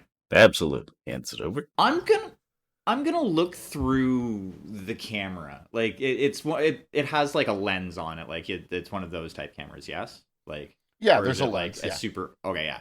I'm gonna look through the lens and just kind of look around the room. Does anything look different? No, this is a good camera. You notice that Collin, you have photography skill, right? Good question. Did you have photography skill? Who has? Yeah, you have photography skill. Yeah, there's no weird thing on the lens that'll make things look different or anything. This is a fully like normal operating camera. It just seems to be out of the film. Looks like a regular camera. Well, you know more about this stuff than I do. I mean, you're trying to look for a secret here or whatnot. But yeah, there's that. There's the ball of twine. There's the brushes. There's the paint. So, how recently was the brush used, does it look like? It looks like the paint is caked on. This brush is not going to be useful. It has been sitting here kind of with paint on it for quite some time. You'll need to like rinse it out if you want to do anything. Okay, well that lines up with the fact that that the number 1 on the photograph is blue. So, someone painted a 1 on the photograph and then on the back put this message. I wonder if there are graves on the crowns. You had mentioned something about that. Yeah, there could be graves. But I'm not sure what you would necessarily do with that. Would you just start digging up all the graves? Absolutely. Well, I mean, there's a reason there was a shovel. but if they did bury something, why would step 5 be going back to 1? Maybe what needs to be dug up or found amongst those names anyway is a key. And I'm gonna look through, like, after Reginald says that, he's gonna start like looking around the room and paying more attention to like the room itself and looking for anything out of place, things like that. Unfortunately, you can't really find anything in particular. It seems like this was probably the study that was being used. And it seems like these objects were kind of left out maybe like right before he went back to the sanitarium. But it doesn't look like there's any sort of secret walls or things scratched on the walls to show like, oh, go here or something like that. I know you're looking around for some sort of clues there, but they don't seem to exist, unfortunately. That's fair. I mean, the Nothing ball of ventured, twine nothing is gained. still sitting there, but that's not really on the walls or anything like that. It seems to be a pretty sizable occult library, but it's sort of surface level occult stuff, like Occult 101 sort of stuff. The Hickering book he has is the most interesting one of those, and even then he doesn't have like the cool, exciting one. There are also books on anthropology, archaeology, finance, art history. Just seems like a well-appointed library. Basically, somebody looked at the skill list for this game and used it as a shopping list. Yeah. Pretty much. It's just a book that says languages. Interesting. Go back to the sanitarium, tell him his riddle's too hard, and ask for a hint. Let's unravel this thing. What are you doing, JB? It's some string. It seems to actually be one clean line that is all just sort of crumpled up, but it's a ball of twine. The length has a couple of blue ink marks on it, as well as several tightly knotted pieces. About how long do you think this ball of twine is? 6 yards. And a theory is forming in my head. It's large. It's several yards long. Yeah, I thought so. Yeah, there you'll see there's like a knot, and then in between, then there'll be another knot, and you notice there's like one blue line in between those knots. Yeah, this is instructions for making a shape I'm an adult man. I can already draw shapes. with this yarn. I said that with a lot of confidence, so if I'm wrong, I'm going to feel like a dumbass. But the way I'm reading it is that each of these names, each of these numbers is a different point on the grounds, and the one is the one that's in the photograph, and it goes back to one, as in it ties back around. I might be way the fuck off, but so far it's the best I got. Well, maybe we head to where this picture was taken and test out your theory. Oh, where the picture was actually taken. Oh, okay. Yeah. Or, yeah, just see what we can find in this area. We should take the shovel. As you head outside, the Henslow estate itself is sort of sinking into the swamp. Also, you see a couple of pillars sticking out of high grasses, broken walls outlining the edges of some old structures. A car is drowned into the mud. As you go towards the area where the photograph was taken, you see that there is a little graveyard back there. I point at Reginald knowingly. I told you. Once we all get to the graveyard, Reginald's going to look around for the name Grant. It takes you a little bit of time to find it. There's about 24 graves back here. But yes, there is a grave for Grant back here. I was going to give you a first name, but I don't have it off the top of my head. And as you're looking at the grave, you also notice that there's a little bit of dried paint on here. Oh, I'm sorry. Grant is the first name. The last name is Henslow, obviously. Yeah, that makes sense. Yes, I get confused on that. Yes, they're mostly all Henslows, but there is a Grant Henslow. That tracks. Yes. Yeah, and And you said there was blue paint on the there's a little gravestone? bit of blue paint on the top of the tombstone. More riddles. Hey, JB. Hmm? You want to hold one end of that line and... I feel like I might have described this poorly. It is a circular, like it is one big line that makes a loop when you untangle all of it. It's like a Oh, so circle it's of twine. like it's So it it's is tied in a loop. It's already tied together. Yeah, it's already tied together. I see. I apologize if that was not clear. Yeah, it is tied Yeah, together. no worries. Well, I still stand by what I said to an extent. Let me see one of those blue lots. Like, can we tell where the join is between like the beginning and end of the twine? No, I mean there's just a couple of knots in it. There are, I believe, 5 big knots in it. Well, that's a start. And that's one of the big knots. Okay. So we need one of the blue marks over here at this gravestone. I think Okay. I have an idea. Okay, if you So, sort of put it up on there. So yeah, JB, you want to let me see any one of the blue lines? Actually, really, there's 4 big knots on it. There's a couple of smaller knots, but there's 4 big knots. Yeah, I was about to say, it being Yeah. 5 doesn't make sense if Yeah. step 5 has come back to 1. Yeah, well, maybe I did a bad job counting. It's all good. I got Maybe he confused accidentally by- cut it and had to Yeah. tie it together like it Yeah. normally happens.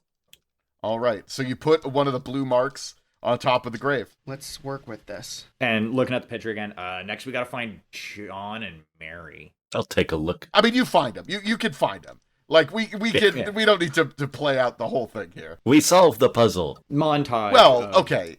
You don't get to just say solve the puzzle. And so I assume you're trying to put the blue marks on all the graves. Yes. Yeah, we're trying Yeah. to line up all the blue marks. Though we still don't have what point 1 is, right? We don't know what that is. Well, I suspect If- that's just the entrance to the graveyard from the face of the house. So, JB, here's my thinking on this. Uh-huh. If we find... So, now, are there, for the blue lines, are there 5 or 4? For the blue lines specifically. There are 4 blue lines. Okay. So, each blue line goes on a grave. Or at a grave. That's my theory as well. Yeah. As you are looking, you realize that where the picture was taken from is specifically right at David Henslow's plot. And you see a little bit of blue on top of that as well. Now, isn't that something? Yeah. All right. Found point 1, I think. Yeah. So if you stretch out the twine, you could stretch it out to make kind of a rhombus. Not quite a square, but that's what it's called when it's four-sided, but it's not quite a square. A shape that has some knots in it. There's one knot on every side. What? So the knots are basically exactly opposite of each other? You know what? Yeah, the knots are opposite each other. Hey, let me see that shovel. I pass it over. And Reginald is gonna walk to like where he figures the lines made by the knots would cross. Oh, okay. Well, if you want to start, it's not at a grave in particular. It's between some of the graves. Well, that should save us some drama. Yeah. Are you going to start digging up some graveyard then? Sure. Yeah. Okay. He's gonna start digging there a little bit. All right. It's going to take a little time to dig. It is getting dark as this is going on. It was already kind of close to sunset when you arrived, but now, maybe more importantly, there are clouds coming in, and it is starting to rain as you are digging. Good thing that Reginald was prepared and brought an umbrella and a flashlight with him. Ah, good job. Preparedness coming in clutch.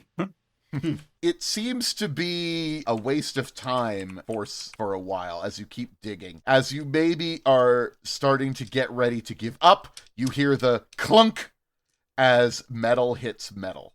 Ooh, Yes. What's this then? Here, Collin, hold this. And hands the flashlight up to, well, actually, probably would have had Collin holding the flashlight. Hands the umbrella that he had kind of like jammed into the dirt after a bit to, I need to focus. And yeah, goes and clears off the dirt from the, I'm assuming, box. Yes, there is a metal box about 3 feet down. It's sealed shut against the mud and water. There's 3 tight metal latches, and it's starting to rust a little bit, but only just barely. And I'm assuming there's at least like a lock on it or something like that. There is not, no. I mean, they are latched, but there is no lock on the latches. Well, let's get this somewhere dry and open it up. To the car, maybe? That's what I was thinking. Get away from this place, somewhere warm and dry. Works for me. So, Groundskeeper's gonna be pissed at us. Yeah, well, fuck him. He doesn't seem to be That was out of character. doing much groundskeeping these days anyway. look, Carruthers does a lot of work. I don't know what you're talking about. Also, his name was Carruthers. You didn't ask him his name. Because you're rude. Lady of the house mentioned it. You make your way back to the car. You notice that Carruthers is actually sort of looking around as you're getting towards the car, and he seems excited, relieved to see you. Oh, good. I was worried that the 3 of you were going to be here for some time, and we don't really have it. Wait. There's something... Sorry, what was the thing he said? Fuck, what was the thing I had him say all the time? All right. Is that seed? Okay. Sorry. Well, the way I figure it, you folks were not all covered in mud when you arrived. What were you doing out there? Your memory is mistaken, my friend. We went straight to Gaslight. Works every time. Did you track all that mud on the inside? Yep, you better go clean it up. All right. Well, I'm going to have to ask you to leave so you're not spreading any more mud. Do be careful. Have a good day, he says insincerely. You too, I say just as insincerely. Have a wonderful evening. I say completely sincerely. Nice. And you're able to get inside. Who wants to open up the box? Oh, I think Reginald is jumping all over that. Okay. So what's in the box? When you open the box, the first thing you see is like a flat and jagged square of stone. And it's decorated with a raised but worn glyph. It sort of looks like a lidded eye that has been stylized into a glyph. It almost looks like it's been taken out of like a stone temple wall or statue or something like that. Beneath that is a translucent envelope containing a note from Douglas Henslow to Walter Winston. And below that, wrapped in plastic, is a notebook. Now, how about that? So, what does the note say? The note says this. W. I've destroyed the notes I took during our investigation after compiling what I saw and what I remember into this notebook. The stone you might recognize, I took it from the barn that night. I think it was Ease. Sees? Ease. I know the thing watches me. If it wanted to hurt me, I think it could. I hope you're careful. I put our materials in a safe deposit box in the First Bank of Long Beach before coming home. The key is here. Use it wisely. I know you will. Don't come for me. I don't think I have it in me anymore to do the work. I don't trust myself anymore. Thank you for coming this far. D. And then the notebook next, I think. Actually, sorry, in the translucent envelope, was there also a key as well? There was not.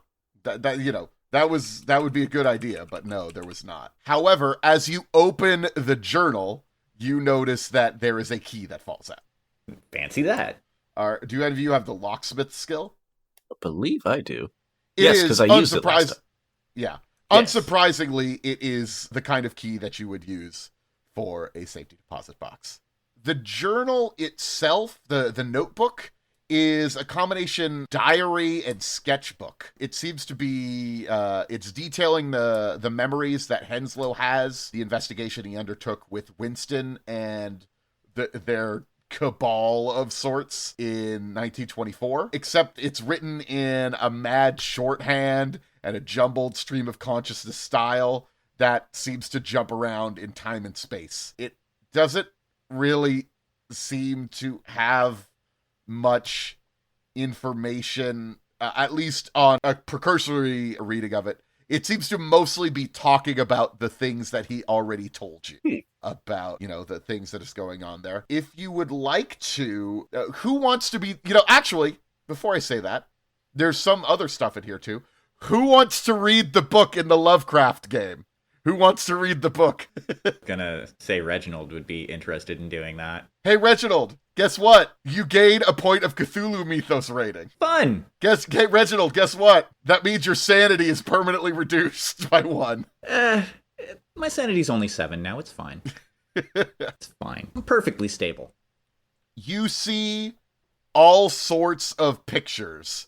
Here are some of them. But it's page after page of gruesome and violent images of figures dancing or writhing against huge licking flames. There's various drawings of multi-limbed headless form with arms or tentacles or legs ending in dripping mouths. Many of the illustrations depict this form biting off the heads or tearing human figures apart. It's unsettling. It's been so long since I've seen any of this.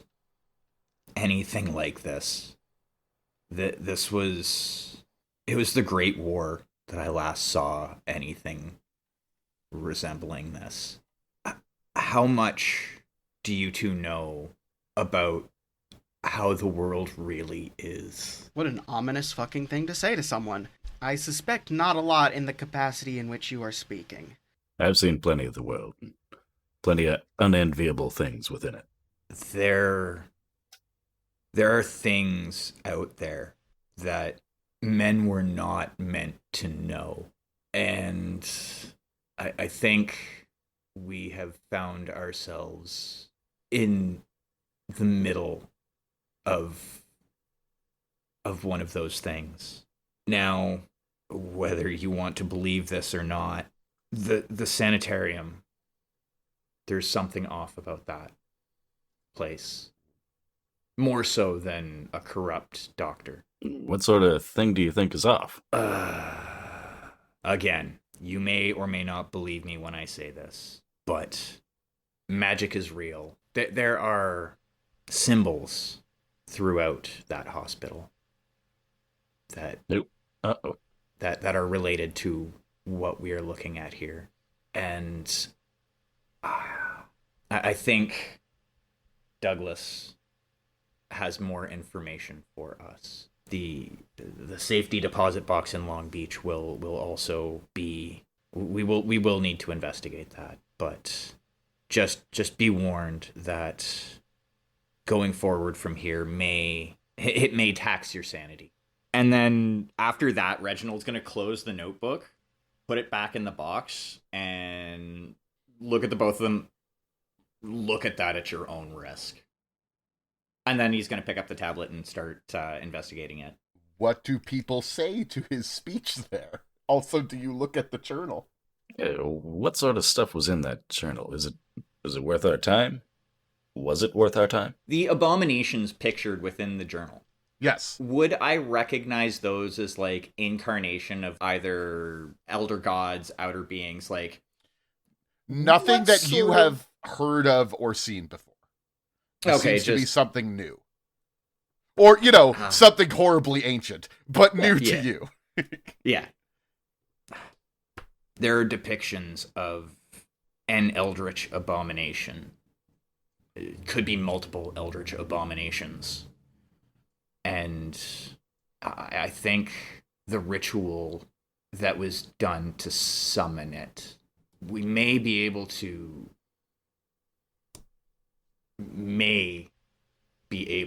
send it back, but even that I'm not sure. Just know that we are in the thick of something that is potentially dangerous. Well, in a day's work. Not really How's that? buying his crazy magic stuff. I meant just dangerous situations more than the weird magic stuff. Okay. And This, I mean, this might as well be happening today is kind of how I'm taking this. Yeah. All right. Well, Reginald gave his spooky little thing, and Reginald, again, being your resident occultist, is looking at this stone. yes. Okay. The stone is, like I said, it looks like it's been, taken off of a temple or something. It seems to be mystical in some sort or whatever, but you would need to spend a point of occult to know more about it. I will do so. Goop.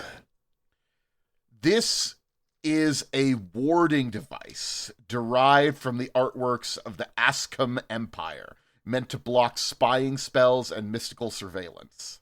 It looks similar to the ones that you saw at Joy Grove, but this is more complete and more potent. How big would you say it is? Fist-sized? Let's keep this in the glove box. Well, the car's a rental. I mean, for now. I want to keep this close to us. Actually, fine. Reginald's going to reach into the inside pocket of his coat, pull out the empty flask, hand it to Collin. Here, take this. Don't mind and if I then do. Put the stone into the pocket, and then pull out a full flask that he had there, and take a swig. Backup flask. Want a hit? Oh, I've got my own. Fair enough. JB?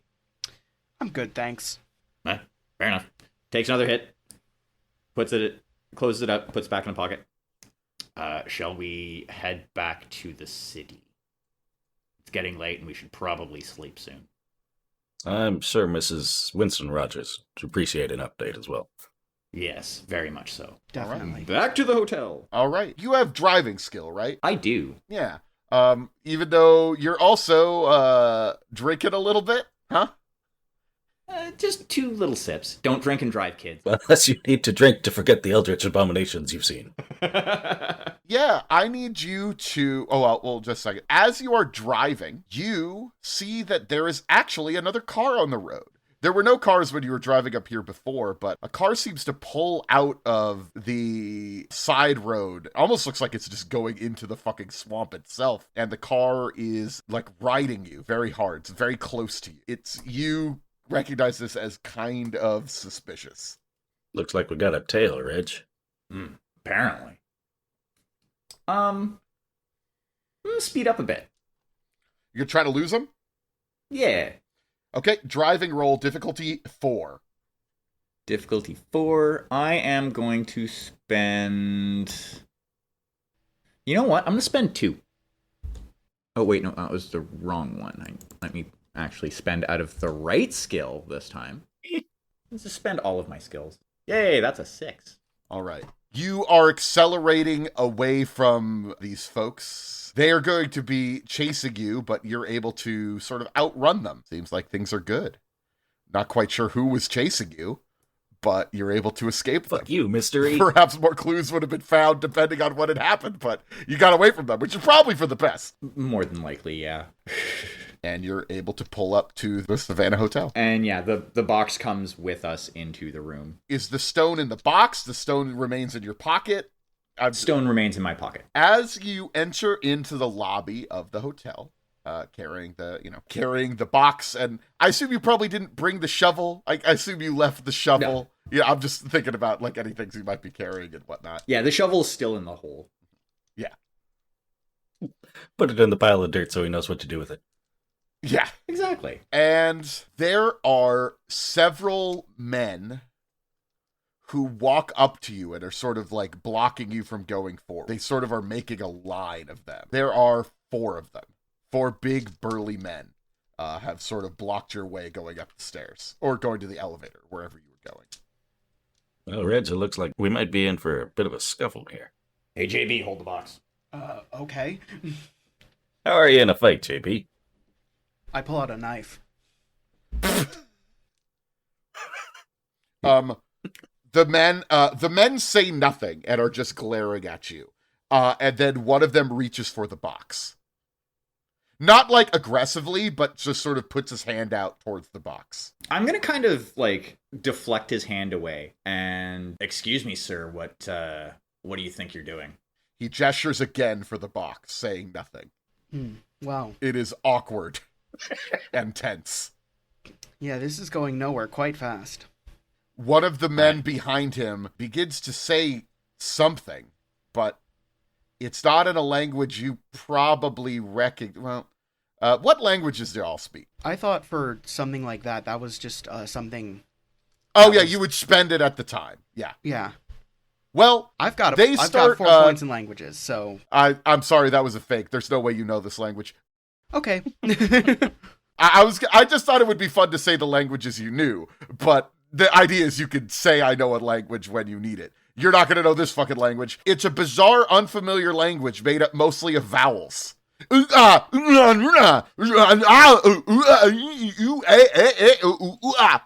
Speak American, pal.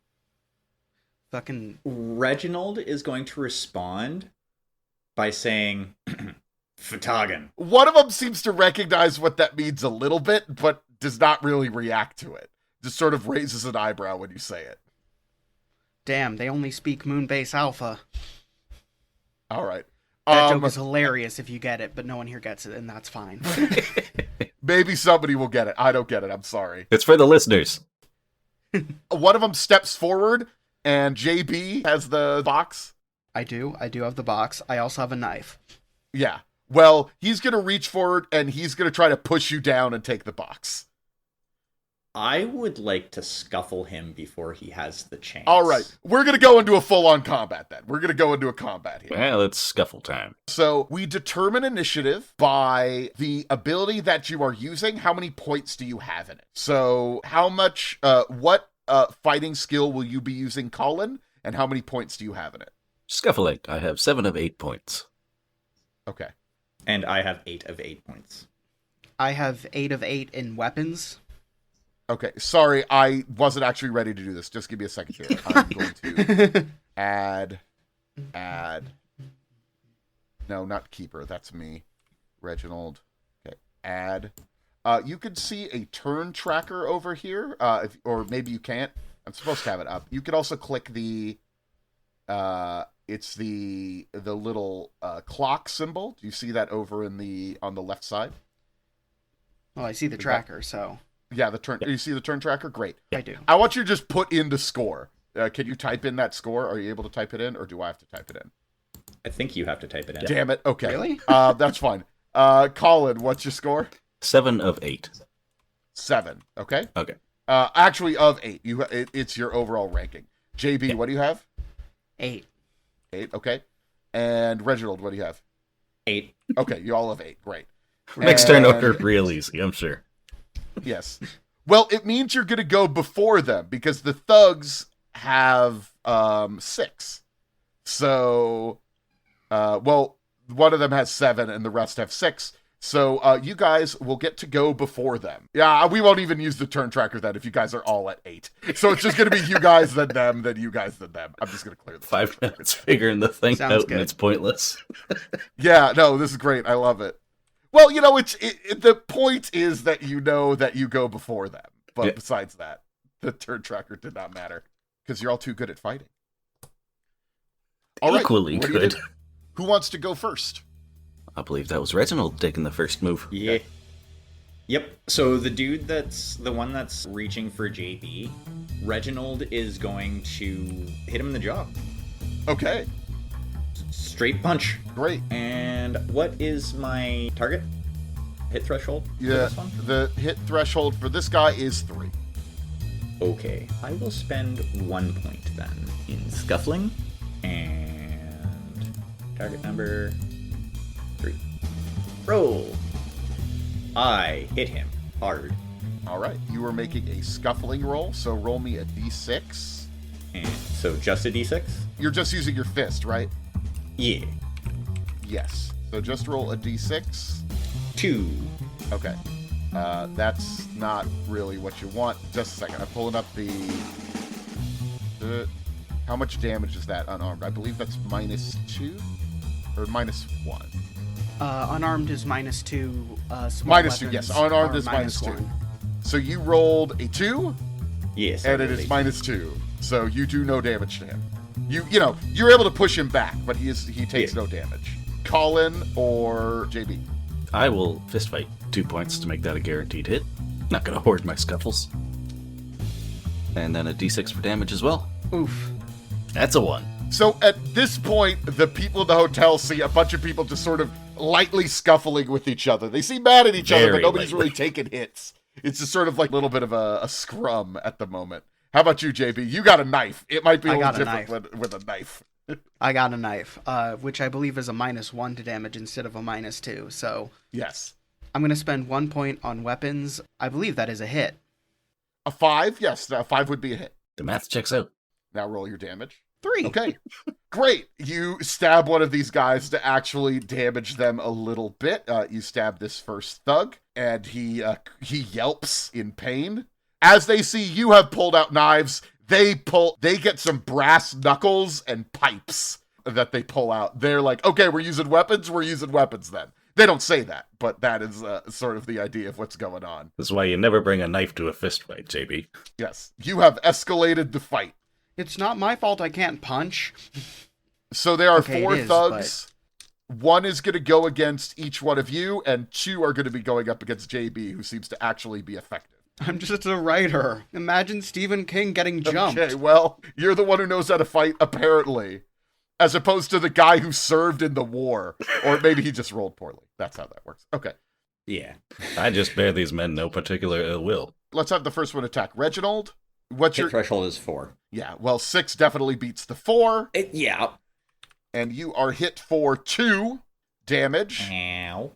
This is where we die. And now that you have been hurt by somebody who wishes you harm, that is a potential 2-point loss of stability. Difficulty 2. Okay, so I will roll. Haha! I did not You're lose fine. sanity. And you will not need to Or make any stability. more rolls in combat unless something more extreme happens.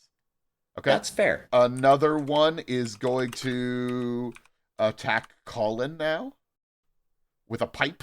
Hit threshold is 3. He got you, and he hits you for 0. He rolled a 1. So while he did hit you with the pipe, probably got you on the side a little bit. I'm getting the sense we're not This the is not best a at lethal this. combat yet. You want to just resolve this over a cup of tea or something? One of them is going to pull out a knife, and one of them is going to use brass knuckles on JB. Let's dance, assholes. The first one misses you. And the Why do our second combats always go this way? the second one misses you. Jesus. Okay, they're going to start spending more points next time. Yeah, these guys mean you harm, but they're maybe not great at it. Discount goons. You notice that they are all covered in black tattoos. Black tattoos. Yeah. Interesting. Yeah, black tattoos. If you think you have any skills that would let you know what those tattoos mean, let me know. But back to you guys.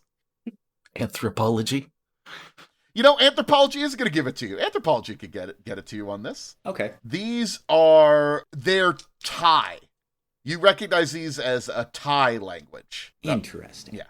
Also, if you had the Thai language, you'd recognize them. But yes, they are Thai. And you are looking at them. 2 of them are Asian, and 2 of them are white. Curious. Yeah. Anyway, what do you want to do now? So after being hit with a pipe, Yeah. Reginald is like, to hell with this. Can I roll preparedness to have brought a combat knife? Sure. Yeah, you can roll preparedness, difficulty 3. Ew. Nope. I did not have a combat knife. Sorry, you didn't have a knife. Okay. Do you have a gun? I mean, I I guess do that have does escalate things quite a bit, though. I do have a gun. Can I roll weapons if I want to pistol whip them? Yeah, I'll let you do that. Yeah, I'll let you do Okay. I would like to pistol whip this individual. that. Okay. And I will spend... Yeah, I'll spend another 1. You know what? No. Yeah, I'll spend 1. Diff 3? Yeah. Hey, I hit him. Yay. Okay, great. Roll your damage. Maybe somebody will hurt somebody. That, I'm assuming it'd be a -1 for it being... Yeah, that would be a 5 damage, though. I see you rolled a 6. Yeah, dang. Okay, that's good. This thug, you hit for 5. And he goes down. You knock him out. Or you knock him down. He's like, ah!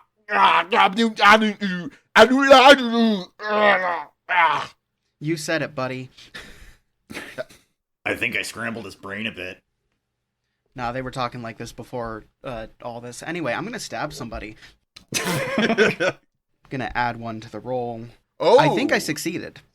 You did succeed, yes. Roll your damage. Same as last time. And you are able to stab this guy. Do you kill him? I'm not trying to. Okay, I'm just curious if that's the kind of thing where you try to kill somebody. Okay, No. okay. I mean, it is like... He's going to be the early- bleeding. It's Yeah, the early 1900s, and Yeah. so like there's no guarantee he won't die before he gets to the hospital, but Yeah. or in the hospital. Yeah. But you know, not my problem. We've got some medicine. It's the 1930s. Like it's the 1930s. We got medicine. Yeah, All right. Yeah, it's fine. It'll be And fine. then we have Collin. I'm gonna give him a bit of the Buster Keaton and the Charlie Chaplin. Why are my fists named after comedians? It's part of my backstory. Okay then. And I will spend another 2 points to guarantee a hit. Right. Can I spend points to increase my damage from 0? You cannot. Okay. Yeah, that's a 0. We're doing great, y'all. There's 2 of them that are like kind of down. Yeah, there are 2 of them that are down. I named them after comedians because they're just so silly. One of the thugs, seeing that things are going bad, has now pulled out a gun and is pointing it at you. Things have escalated dramatically. Well, one of you guys did pull out a gun. I didn't shoot them. True. I hit him with it. That's not better. You understand that that's not better, right? That's much better. Anybody who might recognize these, I don't know if you would or not, these are M1911 pistols. Same thing that I got. Yeah, it's a pretty common gun at this point. And the other one pulls out the gun as well. They're backing up a little bit. They are yelling syllables at you that seem to mean nothing. And one of them throws a piece of paper at you. And they That's are probably backing up. They're trying to like loop around you towards the door and like sort of back up. It seems like they're trying to get away. Oh, that's probably really bad. I am of the opinion we let them get away. They are making for the exit. They are not attacking you. They are throwing a piece of paper at you and trying to get away. I'll check the paper. Yeah, you guys all get to choose what you do. I know JB said he didn't really like this, so maybe JB wants to do something, but Collin wants to go look at the paper. Yeah, I'm gonna Reginald duck. and JB, what are you going to do? All of my instincts say duck for cover. Okay, got it. You can duck for cover. There are, by the way, I didn't mention it, but of course, there are a lot of people screaming in this hotel lobby. Understandable. Actually, not a lot of people. It's pretty late. There's not a lot of people there. But there was like 3 or 4 people, and they're all running. There's one person behind the desk who is on the phone. I think Reginald is going to duck behind a pillar, and once he gets behind the pillar, he's going to put his gun away. Okay, got it. They run out, and you see that there is the paper that they threw at you was a crumpled up piece of paper that is a typewritten note. And it says, "Drop this case, go home." Well, it seems that we might be in deeper than we thought. Okay, well, it wasn't a bomb, thank God. Bombs generally do not look like paper, in my experience. Well, I have recently learned that magic is real, so I assumed the paper would explode. That's just Red. She says stuff like that all the time. That's a very reasonable way to be, JB. It's a solid assumption. The two that were downed are still, like, on the ground. Yes. Reginald's going to go to the one that he pistol whipped and kind of try and restrain him and search him for, weapons. Maybe he has a gun. He does have a gun. Yes, he does have a gun, and he had brass knuckles. But looking through him, he doesn't have any identification. Okie dokie. Reginald will confiscate the gun and brass knuckles, definitely. You're not allowed to have these. Bad. Well, we might as well drag these out of here before they mess up the carpet. The police are going to be arriving soon. Do I have cop talk? 1 point. I know one of... Yeah, you have cop top. The Savannah police are going to arrive. I'll wait for him. And they grab the two that are on the ground, they handcuff them, and they pull you aside and want you all to give statements. Also, JB, you are handcuffed as well because it says that you stabbed somebody. Yes, I did, but it was in self-defense. Well, we were just trying to make our way back to our rooms, and these fellows blocked our path and tried to take an item that's recently come into our possession. What kind of item you talking about? Oh, nothing. Some sort of underworld dealings? Oh, you got no. dope? Oh, no. A notebook, actually. See, we're on a case here for Miss Winston Rogers, back up in New York. I don't care who you're working for. You can't be doing things like that in this city. You are all going to be brought to the station for question, unless you have a way, because you seem kind of suspicious here. Was it the stabbing? Did the stabbing push it over the edge? The stabbing is what pushed it over the edge, yes. Yeah. But also the fact that one of you pulled a gun, even though you didn't use it. Unless you want, you know what? If you spend 2 points of cop talk, you can make this go away. I've only got the one. Yeah. But you know what I do have? A credit rating of 3. That's not enough, my friend. That is not enough. Damn it. I doubt a credit rating of 4 would be enough either. No, you gotta have more money than that. Wait a minute. Sorry, go ahead. Can't we just... Would it be wrong of us to use Miss Winston's resources for this? For a second there, I thought you were going to suggest stabbing him. No, well... I have some survival instincts, I assure you. All right. They want to grab the box as well and take it away. Okay, that's not good. Do you think I could use bureaucracy to get us out of this? Confuse the fuck out of them with bureaucratic talk. No, this is a cop talk situation. That is what this is for.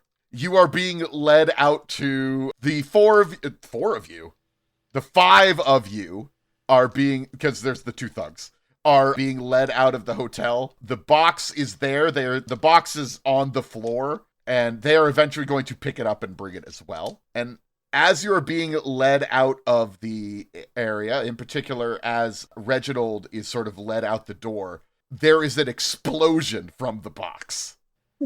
And the cop drops, like, "What the fuck? There's a bomb! There's a bomb!" And they throw it open. Okay, I guess maybe sometimes bombs can be paper. See? It seems like the journal has exploded. Oh my god, bombs can be paper! See? I told you. Well... Shit! This is actually really bad. Silver linings and all. At least nobody else will be able to see the things that are contained in there. Nobody else needs to see that. You are being led away by the police. You have all been handcuffed, shoved in the back of the cars. You'll be going to lock up. Winston Rogers will probably get you out on bail pretty soon. But for now, it seems that this case is a lot more complicated and a lot more dangerous than it originally appeared. What else is new?